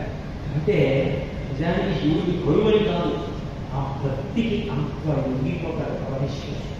ఎక్కడ భక్తి ఉందో అక్కడ కట్టుబడతారు. దామోదర అని ఒక అద్భుతమైనటువంటి దర్శనం. శ్రీ మహావిష్ణువు యొక్క దర్శనంలో దామోదర దర్శనం అంత గొప్పది. తులసి మాల లావుగా కట్టి నడుము మీద వేస్తారు. దాన్న ఉదరే మాత్ర బద్ద ఇది దామోదర అని.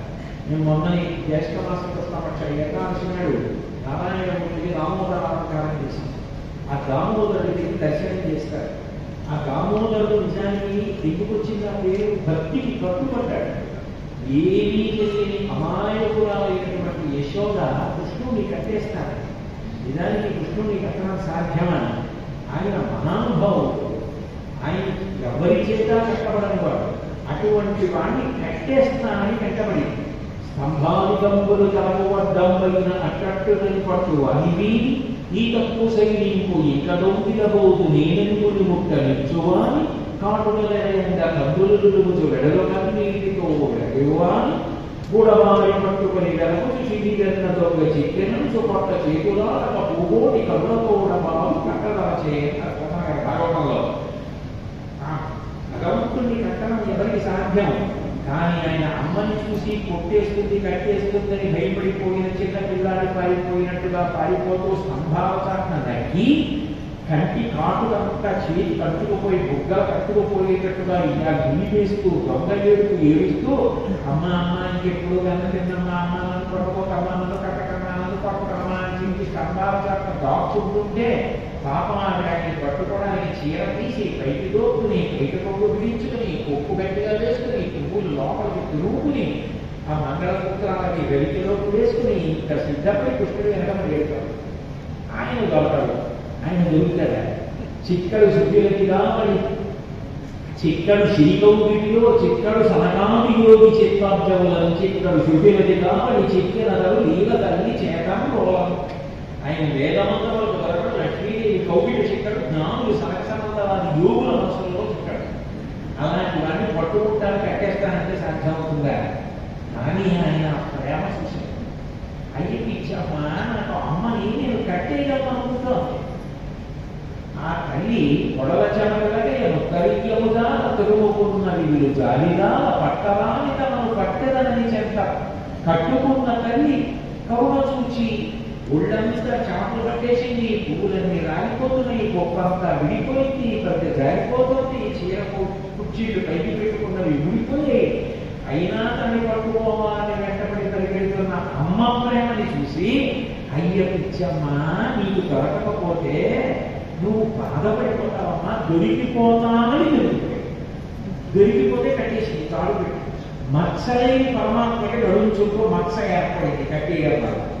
గాన ఉదయ మాత్ర బద్ద ఇది దామోదర. తాడు పెట్టి కట్టేసినప్పుడు మత్సపడింది కాబట్టి దామోదరుడు. అంటే భక్తికి అంత లొంగిపోతాడు భగవంతుడు. భక్తి మనోజిని. మనసు పెట్టిన వాడు ఎవరుంటాడో ఆ మనసు పెట్టి ఆయన ఉన్నాడు నాకు రక్షకుడు అన్న నమ్మకం ఎవరికి ఉంటుందో వారి వెంట ఆయన పరిగెడుతూ ఉంటాడు. ఆ ప్రేమ ఉన్నవాడు పూజ చేయకుండా ఉండలేదు. ఎంత తొందరగా పూజ చేద్దామా ఆయన అక్షాలౌల్యా సంతతం చంద్రమౌళే పౌనఃపుణ్యం విష్ణునామాంచపాఠ ఏకం చాసో వదతే దేవతానాం అంటారు. చదతే కైకటువంటి మహాస్మరణే అక్షాలౌల్యా సంతతం చంద్రమౌళి. చంద్రమౌళీశ్వరుడిని పూజ చేయడం అంటే అలా చేసేవారు. ఆయన భక్తితో అంత భక్తితో చేసేవారు. అంత లౌల్యంగా ఆయన పూజ అంత ప్రీతితో చేసేవారు. అంటే భక్తుడికి భగవద్ ఆరాధన ఎందుకు ప్రీతి? భగవంతుడికి భక్తుడిని పూజికి పట్టుకోవడం మీద భక్తుడు అడగట్లేదు. అయ్యా నా పరువు నిలబెట్టండి, నన్ను కాపాడండి, నన్ను రక్షించండి అని అడగక్కర్లేదు. భగవంతుడి ఎంత కిందకైనా వచ్చి అప్రతిష్ట తెచ్చుకునైనా సరే ముందు కష్టంలో ఉన్న భక్తుడిని పైకెత్తుతాడు. ఎందుకంటే భాగవతంలో అంటాడు బలిచక్రవర్తి ఘట్టంలో వాడు నా కొరకు రక్షింపవలయు వాడు అంటాడు. భక్తుడిని రక్షించకపోతే భగవంతుడు ఉన్నాడని నమ్మదు. అందుకని వాడి కోసం పరిగెడతాడు. అసలు అడగకపోయినా పరిగెడతాడు. దానికి ఒక ప్రబల ఉదాహరణ ఉంది. మహాభారతంలో భీష్మాచార్యుల వారిని సర్వసైన్యాధిపతి చేశాడు దుర్యోధనుడు. చేసినప్పుడు భీష్ముడు ఒక మాట చెప్పాడు, మీరు నాకు ఎలాగో పాండవులు కూడా నాకు అంతే మనవలు, నాకు యుద్ధంలో దొరికిన పాండవుల్ని బంధించాలి, దీనికి ఇష్టపడితే సర్వసైన్యాన్ని పరిచయం చేస్తాను, లేకపోతే నేను చేయనన్నాడు. అంటే దుర్యోధనుడు ఏం పర్వాలేదు చేయమన్నాడు. చేయమన్నవాడు అర్జునుడు గొప్పగా యుద్ధం చేస్తున్నాడు, కృష్ణుడు సారథ్యం చేస్తున్నాడు, కౌరవాలు తరిగిపోతున్నాయని ఉన్న బాధతో అక్కసుతో భీష్మాచార్యుల వారు విశ్రాంతి తీసుకోవడానికని 3వ రోజు రాత్రి శిబిరంలోకి వెళ్ళారు. అది 2 మార్లు జరిగింది మహాభారతం. 3వ రోజు 9వ రోజు అనుకుంటారు. 3వ రోజు యుద్ధం జరిగిన రోజున శిబిరంలోకి వెళ్ళారు విశ్రాంతి తీసుకుందాం. దుర్యోధనుడు వెళ్ళి భీష్మాచార్యుల వారిని అనరాని మాట అన్నాడు. నిజంగా మహాభారతం చదువుతుంటే దుర్యోధనుడు మాట్లాడిన మాటలు వింటే మనసు కదిలిపోతుంది. అంతటి మహానుభావుడు, అంత గొప్పవాడు, అంత త్యాగం చేసిన వాడు, ఆయన గురించి ఏ పాటి శక్తి ఉంది, ఏ అర్హత ఉందని ఆయన గురించి అంత తక్కువ చేసి మాట్లాడుతున్నాడు దుర్యోధనుడు. అంత పక్షపాతం అంటగట్టే, నీకు చేత కాకపోతే తప్పుకోవాలి అన్ని మాట్లాడితే భీష్ముడు మనసులో ఎంతో బాధపడ్డాడు. రేపు చూసిన వీర విహారం ఆయన కృష్ణుడి దగ్గరికి వెళ్ళలేదు. భీష్ముడు కృష్ణ చూడు నన్ను దుర్యోధనుడు ఎలా మాట్లాడాడో అని అనలేదు. కానీ సర్వజ్ఞుడైన కృష్ణ పరమాత్మకి తనకి పరమభక్తుడైనటువంటి భీష్మాచార్యుల వారిని దుర్యోధనుడు నిందించాడు. ఆయన మనసులో బాధపడ్డాడని తెలియదా? తెలుసు. నిజానికి కృష్ణ పరమాత్మ ప్రతిజ్ఞ ఏంటి? నేను యుద్ధం చెయ్యను, ఆయుధం పట్టను, సారథ్యం ఒక్కటే చేస్తానని ప్రతిజ్ఞ. కానీ ఆయన ఆ తర్వాత రోజు యుద్ధానికి భీష్మాచార్య వారు వచ్చినప్పుడు అర్జునుడు రథం మీద ఎదిరింది. భీష్ముడు చేసినటువంటి బాణముల ధాటికి అర్జునుడు కూడా తప్పలేకపోయాడు. నేను చక్రం పట్టను, యుద్ధం చెయ్యను అని ప్రతిజ్ఞ చేసిన కృష్ణుడు చక్రం పట్టేసుకున్నాడు అనుకోండి, ప్రతిజ్ఞ భంగమైపోయి కృష్ణ పరమాత్మ మాట తప్పాడని అప్రతిష్ట వస్తుందా? నాకు అప్రతిష్ట వచ్చినా పర్వాలేదు. భీష్ముడు యుద్ధం కట్టుకోలేక కృష్ణుడి చక్రం పట్టాడన్న ప్రతిష్ట నా భక్తుడికి రావాలి. భీష్ముడి కీర్తి నిలబెట్టాడు. అంత గొప్పవాడిని ఓ కంటిమాలను దుర్యోధనుడు వెళ్ళి ఆయన నింద చేస్తాడా? ఆయన ఖ్యాతి నిలబెట్టడానికి వాళ్ళు నా ప్రతిజ్ఞ భంగం చేస్తాడు. అర్జునుడి మీద బాణాలు వేస్తుంటే దీన్ని వర్ణించారు పోతనగారు మహానుభావుడు. కుప్పించి ఎగసిన కుండలం తులకాంతి గగన భాగం బెల్ల కప్పికొనగా ఉరికిన నౌప కనుగ కులనం కులోనున్న జగముల ప్రేగుల జగతి కదుల చక్రంపు చేయబట్టి చదివించు భయములపై ఉన్న పచ్చని పటము జార నమికినాలా ఉన్నదుబాటు చేయకు మన్నింపు మని క్రీడి మరల దిగువ కరికి లంఘించు సింహంబు కరణి వెలసి నేను భీష్ముడి చంపుడు నిలుపాకు విడువు మధ్యునయటంచు మధ్య శిఖవృష్టి తెరలి చంపించు దేవుడు దిక్కుమా. అంపశయ్య మీద పడుకుని భీష్ముడు చెప్పాడు, నాకు ఎవరు దిక్కో తెలుసా?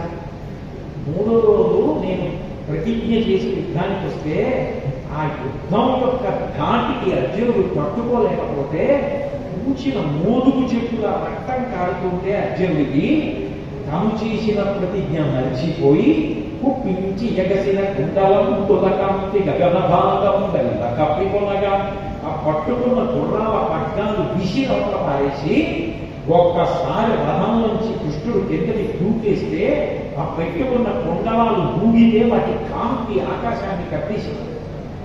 కుప్పించి ఎగసిన కుండలం తులకాంతి గగన భాగం బెల్ల కప్పికొనగా ఉరికిన నోర్వల ఉదరంబులోనున్న జగముల ప్రేగుల జగతి గదుల. ఆయన దూకేటప్పటికి ఆయన కడుపులో ఉన్న జగాలన్నీ ఒక్కసారి ఉండిపోయి చక్రంపు చేయబట్టి చదివించబయముల పైనున్న పచ్చని పటము జార. సుదర్శన చక్రాన్ని పట్టుకుని భీష్ముడి మీదకి వచ్చేస్తుంటే పైన వేసుకున్న పచ్చని పట్టు ఉత్తరం జారి పడిపోయింది.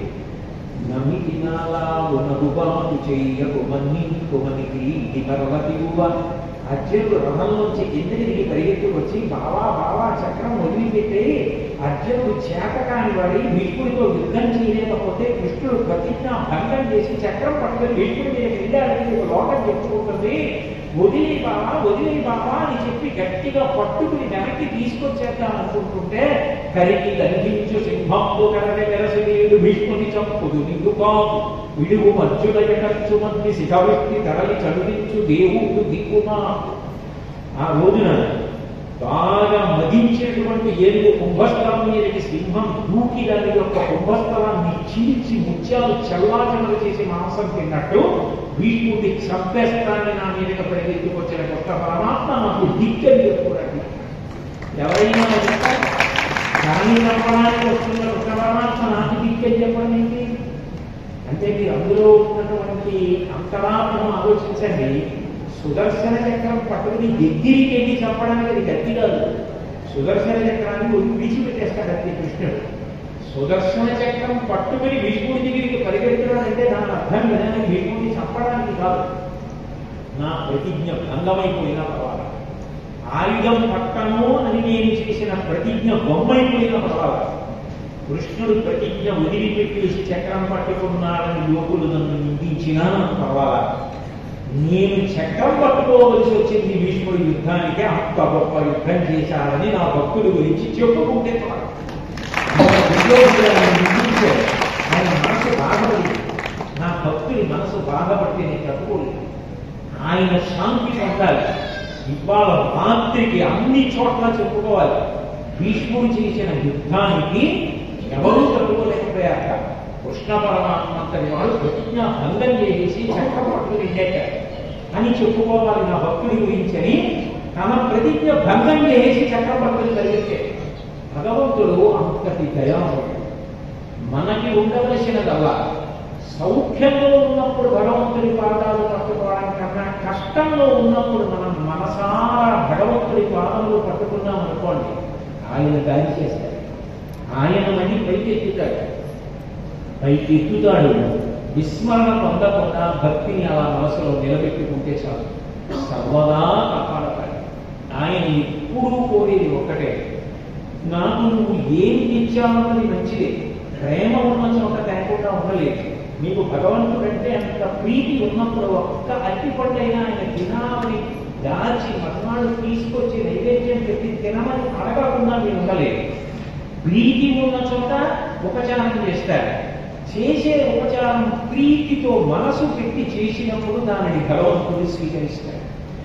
అది అంత శక్తివంతం. ఒక్కొక్క ఉపచారం అంత గొప్పదైంది.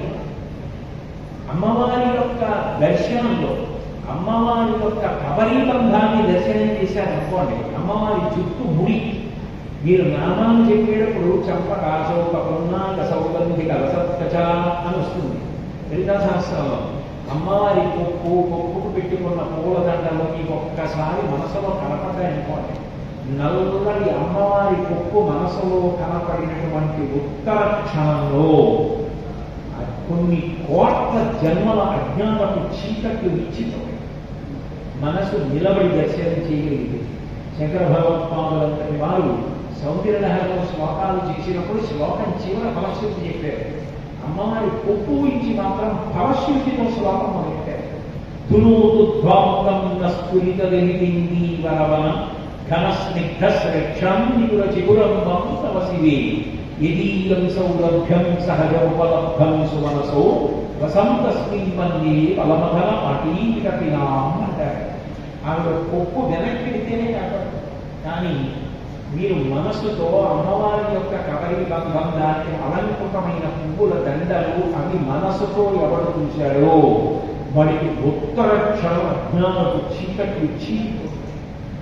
మనసారా మీరు అమ్మవారికి తాంబూలం ఇచ్చి ఆవిడ తాంబూల చర్పణం చేసి ఆమె నోరు ఎర్రగా ఉంది, ఆమె నీళ్లు తాగింది అని ఆ ఎర్రటి నోటిని మనసులో ధ్యానం చేసి చూడగలిగారు అనుకోండి. ఒక్కరోజు అనుకోకుండా మీరు ధ్యానంలో అలా చూడగలిగితే జీవిత పదాన్ని మార్చేస్తుంది. అంత గొప్ప కవనాన్ని, అంత గొప్ప వాక్కులను ఇచ్చి వాగ్దేవిగా అనుగ్రహిస్తుంది. శరజ్యోత్సనా శుద్ధాంశితజటాజూటవకుటాం పరత్రాస ప్రాణ స్ఫటిత భుటికా పుస్తక కళాం సగుణత్వానత్వాకవివసతాం సన్నిధగతే మధుక్షీర ద్రాక్షామధురి మధురీనా ఫలితయ అంటారు. తేనె, పాలు, ద్రాక్ష పండు ఇవి ఎంత సారవంతంగా ఉంటాయో అంత తేలికగా తీసేటట్టుంటాయి. పాలు తాగడానికి పళ్ళు ఎందుకు, తేనె తాగడానికి పళ్ళు ఎందుకు, ద్రాక్ష పండు తాగడానికి పళ్ళు ఎందుకు, తొక్క కూడా తీయక్కర్లేదు. అంత బలం, అంత పుష్టి, అంత మంచి వాక్కులు, అంత మధురంగా మాట్లాడగలిగిన శక్తిని వాగ్దేవి అనుగ్రహిస్తుంది. మీరు అందుకే చూడండి, అమ్మవారి తాంబూల చర్వణం అంతా గొప్పది. కాంచీపురంలో కామాక్షి అమ్మవారి దేవాలయంలో శుక్రవారం మంటపం ఉంటుంది. ఆ మంటపంలో ఇద్దరు కూర్చుని ఉన్నారు. ఒకరు దేవీ ఉపాసకుడు, ఒకరు పుట్టుకతో మగవారు. ఇద్దరు కూర్చుని ధ్యానం చేస్తున్నారు. కామాక్షి పరదేవర పాద మంజీరుల సప్పుడు దినపడుతుండగా మంచి వెళ్తారు. ఇటు తిరిగి కూర్చుని ఉంటే ఆవిడ అటు తిరిగి వెళ్తారు కదా ఉంది. ఆగి ఒక ఉపాసకుడిని కట్టి తాను తాంబూల చర్వణం చేస్తూ నోట్లో ఉన్న తాంబూలకు పిడచ తీసి ఆయన నోట్లో పెట్టడానికి ప్రయత్నించింది. ఆయన నాడు వచ్చి ఎయ్యి నా బుద్ధని. ఆ పక్కన ఉన్నటువంటి పుట్టుకతో మూగాయన నోరు తెరిచి అమ్మ నాకు ఇమ్మని సౌండ్ చేశారు. ఆవిడ ఆ పిడచ ఆయన నోట్లో పెట్టింది. వెంటనే ఆయన ఇలా అమ్మవారి పాదాలు చూసి ఆగకుండా 100 శ్లోకాలు చెప్పారు. 60,000 శతకమైంది. అమ్మవారు ఇలా చూసి ఆ కడగంటి చూపు దాని మీద 100 శ్లోకాలు చెప్పారు. కటాక్ష శతకం చిన్న నవ్వునది 100 శ్లోకాలు చెప్పారు. ఆ చిరునవ్వు మీద మందస్కృతి శతకం. ఆవిడ పెద్దరికం మీద 100 శ్లోకాలు చెప్పారు. ఆర్యా శతకం. ఆమె గొప్పతనం మీద 100 శ్లోకాలు చెప్పారు. స్థుతి శతకమైంది. 500 శ్లోకాలు ఆపకుండా చెప్తే మూక పంచశతి. ఆ శ్లోకము మంత్రములి అంటారు పెద్దలు. అటువంటి మూక పంచశతి చెప్పే 500 శ్లోకముల తర్వాత ఆపేశారు. వెంటనే అమ్మవారు నీకు ఏం కావాలని నాకు వాక్కు తీసేసిందండి అన్నారు. నువ్వు పుట్టుకతో మూగవాడి నా తాంబూలం తిన్న కారణం చేత వాక్కులు వచ్చి 500 శ్లోకాలు చెప్పావు.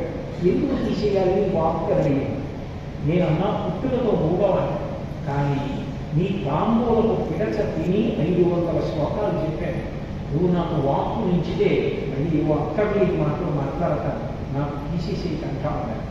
అమ్మవారిని తీసేసి ఆమె తాంబూలకు పిడచ తిన్న కారణం చేత మూకపడి మూక పంచేసి తీశారు. జంబుకేశ్వరంలో తిలాండేశ్వరి దేవాలయంలో ఇప్పటికీ అమ్మవారికి అర్చకులు నైవేద్యం పెట్టాలంటే చీర కట్టి నైవేద్యం పెట్టాలి, స్త్రీ అలంకారంలో పెట్టాలి. అంత శక్తివంతుడు ఆమె. ఆమె ఒక రోజు మధ్యాహ్నం మహానైవేద్యం అయిపోయిన తర్వాత కలుపులు వేసేసారు. నైవేద్యం ఉండేటటువంటి ఒక అర్చకుడు, ఒక వంటవాడు వరదన్నని ఆయన మోహనాన్ని అక్కడ గుడిలో పనిచేసే ఒక పరీక్షాయికని పెళ్లి చేసుకోవాలనుకుంటాడు. ఆమె శివాలయం వస్తే పెళ్లి చేసుకుంటారు. ఆయన పాపం శివాలయం ఎక్కడ తెచ్చుకుంటాడు, ఎప్పటికి పెళ్లి అవుతుంది, దగ్గరికి ఉంటాడు. మహానైవేద్యం అయిపోయింది. ఆయన ఆ మంటపంలో పడుకుంటాడు. అకస్మాత్తుగా అమ్మవారు అఖిలాండేశ్వరి దేవాలయం నుంచి జంబుకేశ్వరుడు పరమశివుడి సన్నిధానానికి మీరు భోజనం చేశారా అని అడిగిందో ఏమో మరి అడిగి అక్కడి నుంచి తిరిగి వెళ్ళిపోతారు. చాలా మంచి సప్పటి వినపడి కొద్దిగా మాదముగా నిద్రపడతారు. ఆయన వెంటనే కళ్ళు తెరిచి చూశాడు. అమ్మవారు అడిగి పొడి నోరు తెచ్చారు. ఆవిడ తాంబూల చర్వణం చేస్తూ పిడచ తీసి నోట్లో పెట్టింది. నోట్లో పెట్టగానే ఆయనకి నవ్వుటి మబ్బుల దొంతలు వచ్చి ఏడుగు కొండలా వర్షిస్తే ఎలా వర్షిస్తుందో అటువంటి కవిత్వం వచ్చేసింది. ఆయనకి కాలమేఘం అసలు లేదు వరదలు, ఆయనకి కాలమేఘం అని కీర్తి వచ్చింది. అందుకే ఇంట్లో అమ్మవారికి తాంబూలం ఇవ్వడం, అది ఇంటికి వచ్చిన పెద్దలకి ఇవ్వడం, లేకపోతే ఇంట్లో ఉన్నటువంటి ఇల్లాలు ఆ తాంబూల చర్వణం చేయడం, తాంబూలంలో కొంత ఒక్క ఇంటి యజమాని నోట్లో వేసుకోవడం, అవి సరస్వతీ కటాక్ష కారణములు. అమ్మవారి తాంబూలం ఇవ్వలేని అనుగ్రహం లోకంలో ఉండదు. రైత్యానమృతశిరస్త్రైహికవచిభిః నివృత్తి చందాంశస్త్రిపురహర నిర్మాల్య విముఖైః విశాఖేంద్రో వేంద్రో శశివిశిత కర్పూరశకలాః విలీయంతే మాతస్తవ సమవదన తాంబూల కపలాః అంటారు శంకరాచార్య వారు. కుమారస్వామి ఇంద్రుడు, విష్ణువు వీళ్ళు ఎప్పటికీ యవ్వనంలో ఉండి అన్ని విజయాలు సాధించడానికి కారణం అమ్మవారి యొక్క కాంబోలకు పిడచ తినడం, ఆ కాంబోల అమ్మవారికి పెట్టడం, ఆ కాంబోల శేషం మనం ఇంట్లో తీసుకోవడం, ఇంటికి వచ్చిన పెద్దలకి ఇవ్వడం, అవన్నీ కూడా ఎంతో గొప్ప విశేషాలు. నిత్య పూజ అనేటటువంటిది ధర్మమునకు ఆలంబనము. మనకి ఇంద్రియాలు, శరీరము, పుష్టి శక్తి అన్నీ ఆయన ఇచ్చినవి అని నమ్మకం కలిగి పూజ చేసిన నాడు వాటిని దుర్వినియోగం చేయి.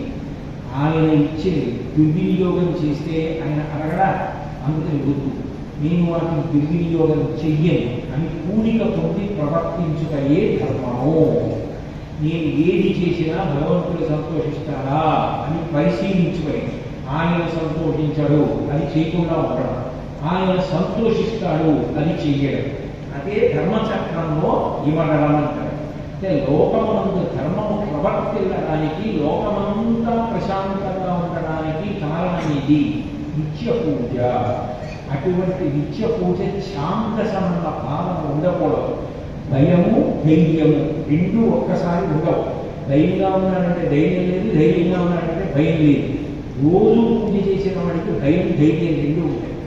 భయం ఎందుకంటే భగవంతుడు ఉన్నాడు, నేను తప్పు చేస్తే ఎవరికీ తెలియదేమో ఆయనకి తెలుస్తుంది. నాకు తెలియకో తెలిసో ఆవేశంతోటో పొరపాటునో పొరపాటునో తప్పు చేసినా ఇక వద్దు, నాకు భగవంతుని యొక్క ప్రీతికి దూరం అయిపోతాను, కాబట్టి నేను ఈ తప్పు చెయ్యనని భగవత్ప్రీతి కొరకు చేస్తాను. అనంత తాను మారతాడు. అట్లా మారడం భక్తిలో మన సాధ్యమవుతుంది. మనకి చలనచిత్రాల్లో మల్లాది రామకృష్ణ శాస్త్రి గారిని అనేక పాటలు రాశారు. ఆయన ఒక భయంకరమైనటువంటి వ్యక్తి, అందరినీ ఏడిపించి ధనమని అపహరించి అందరినీ కొడుతూ ఉండేవాడు. ఆయనతో ముందు ఒక కిరాణా కొట్టు, ఒక కిండి కొట్టు పెట్టించి ఆయనకి భక్తి నేర్పారు. నేర్పి సంగీతం నేర్పి ఆ వ్యక్తిని మహోన్నతుడిగా ధర్మాత్ముడిగా తీర్చిదిద్దే. అంటే భక్తి ఏం చేస్తుంది అంటే మనిషికి భయాన్ని ఇస్తుంది. అది ఆరోగ్యవంతమైన భయం.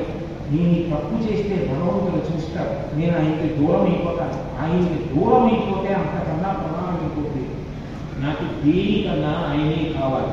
కాబట్టి మనిషి తప్పు చెయ్యడు. ఆరోగ్యవంతమైన భయం, ధైర్యం ఇస్తుంది. ఏదైనా పని చెయ్యవలసి వస్తే వీళ్ళు ఏం చేస్తారో వాళ్ళు ఏం చేస్తారో అన్న భయం ఉండదు. భగవంతుడు నాకు అండగా ఉన్నాడు, ఆయన అండగా ఉండగా నన్ను చిరకేవాడు ఉంటాడు, ఆయన నన్ను ఆశీర్వదిస్తాడు, ఆయన నన్ను పైకెత్తుతాడు. ఆ ధైర్యం మనిషిని కాపాడుతుంది. దీనికి ఉండవలసింది భగవంతుని యందు ప్రీతి. ఆ ప్రీతితో చేయవలసిన నిత్య పూజ. అటువంటి పూజ సమాజానికి అంతటికీ శాంతి కావాలి. అందుకే ప్రతి ఇంట నిత్య పూజ జరగాలి, ప్రతి ఇంట గంట వినపడాలి అని పెద్దలు కోరుకున్నారు. అటువంటి సమాజ నిర్మాణానికి, అటువంటి శాంతి సామరస్యాలకి మనందరం కూడా చక్కగా పూనికతో నిత్య పూజ చేసుకుంటూ, మీకు పొద్దున చెప్పినటువంటి ఆ పర్వదినములు పాటించే పద్ధతి అన్న పుస్తకంలో చెప్పినట్టుగా పర్వదినాలు వచ్చినప్పుడు పర్వదినాలలో భగవంతుడి ఆరాధన ద్వారా ఆయన అనుగ్రహానికి పాత్రులమవుతూ జీవితాన్ని పండించుకుందాం. అట్లా పండించుకోవడానికి వీలుగా ఆ పరమేశ్వరుడు సశక్తియుతుడై నిర్హేతుక కృపాకటాక్ష వీక్షణముల చేత తన అనుగ్రహాన్ని మన యందు ప్రసరించి మనని వృద్ధిలోనికి తెచ్చుగాక, సదా రక్షించుగాక అని ఆయన పాదములు పట్టి ప్రార్థన చేస్తూ, ఈ 2 రోజులు కూడా మీ అందరూ కొద్దిగా ఊరికి దూరంగా ఉన్నా ఇంత ప్రేమతో ఇంత భక్తితో ఈ ప్రవచనాలకు వచ్చి ఇంత నిశ్శబ్దంగా విన్నందుకు మీ అందరి భక్తికి ప్రేమకి నేను ఎంతో సంతోషాన్ని పొందుతూ మిమ్మల్ని అందరినీ కూడా అభినందిస్తూ సెలవు తీసుకుంటున్నాను. దయచేసి నేను వెళ్ళే మార్గానికి ఎవరో అడ్డు రావద్దు, ఎందుకంటే నేను తొందరగా రైలు ఎక్కవలసి ఉంది. మీరు నాకు అడ్డొచ్చి విలంబం అయిపోతే నాకు ఇబ్బంది ఏర్పడుతుంది. అందుచేత దయచేసి అడ్డు రావద్దు అని కోరుతూ మంగళాశాసన వైహితాచార్య యోగవైహిత వైహిత పూర్వేదాచార్య మంగళం ఉదయరాయ మహేంద్రనాథాయ చక్రవర్తి రఘుగాయ సర్వభౌమాయ మంగళం ఉమాకాంతాయ కాంతాయ కాంతార్థప్రదాయ దేవాయ మంగళం సర్వం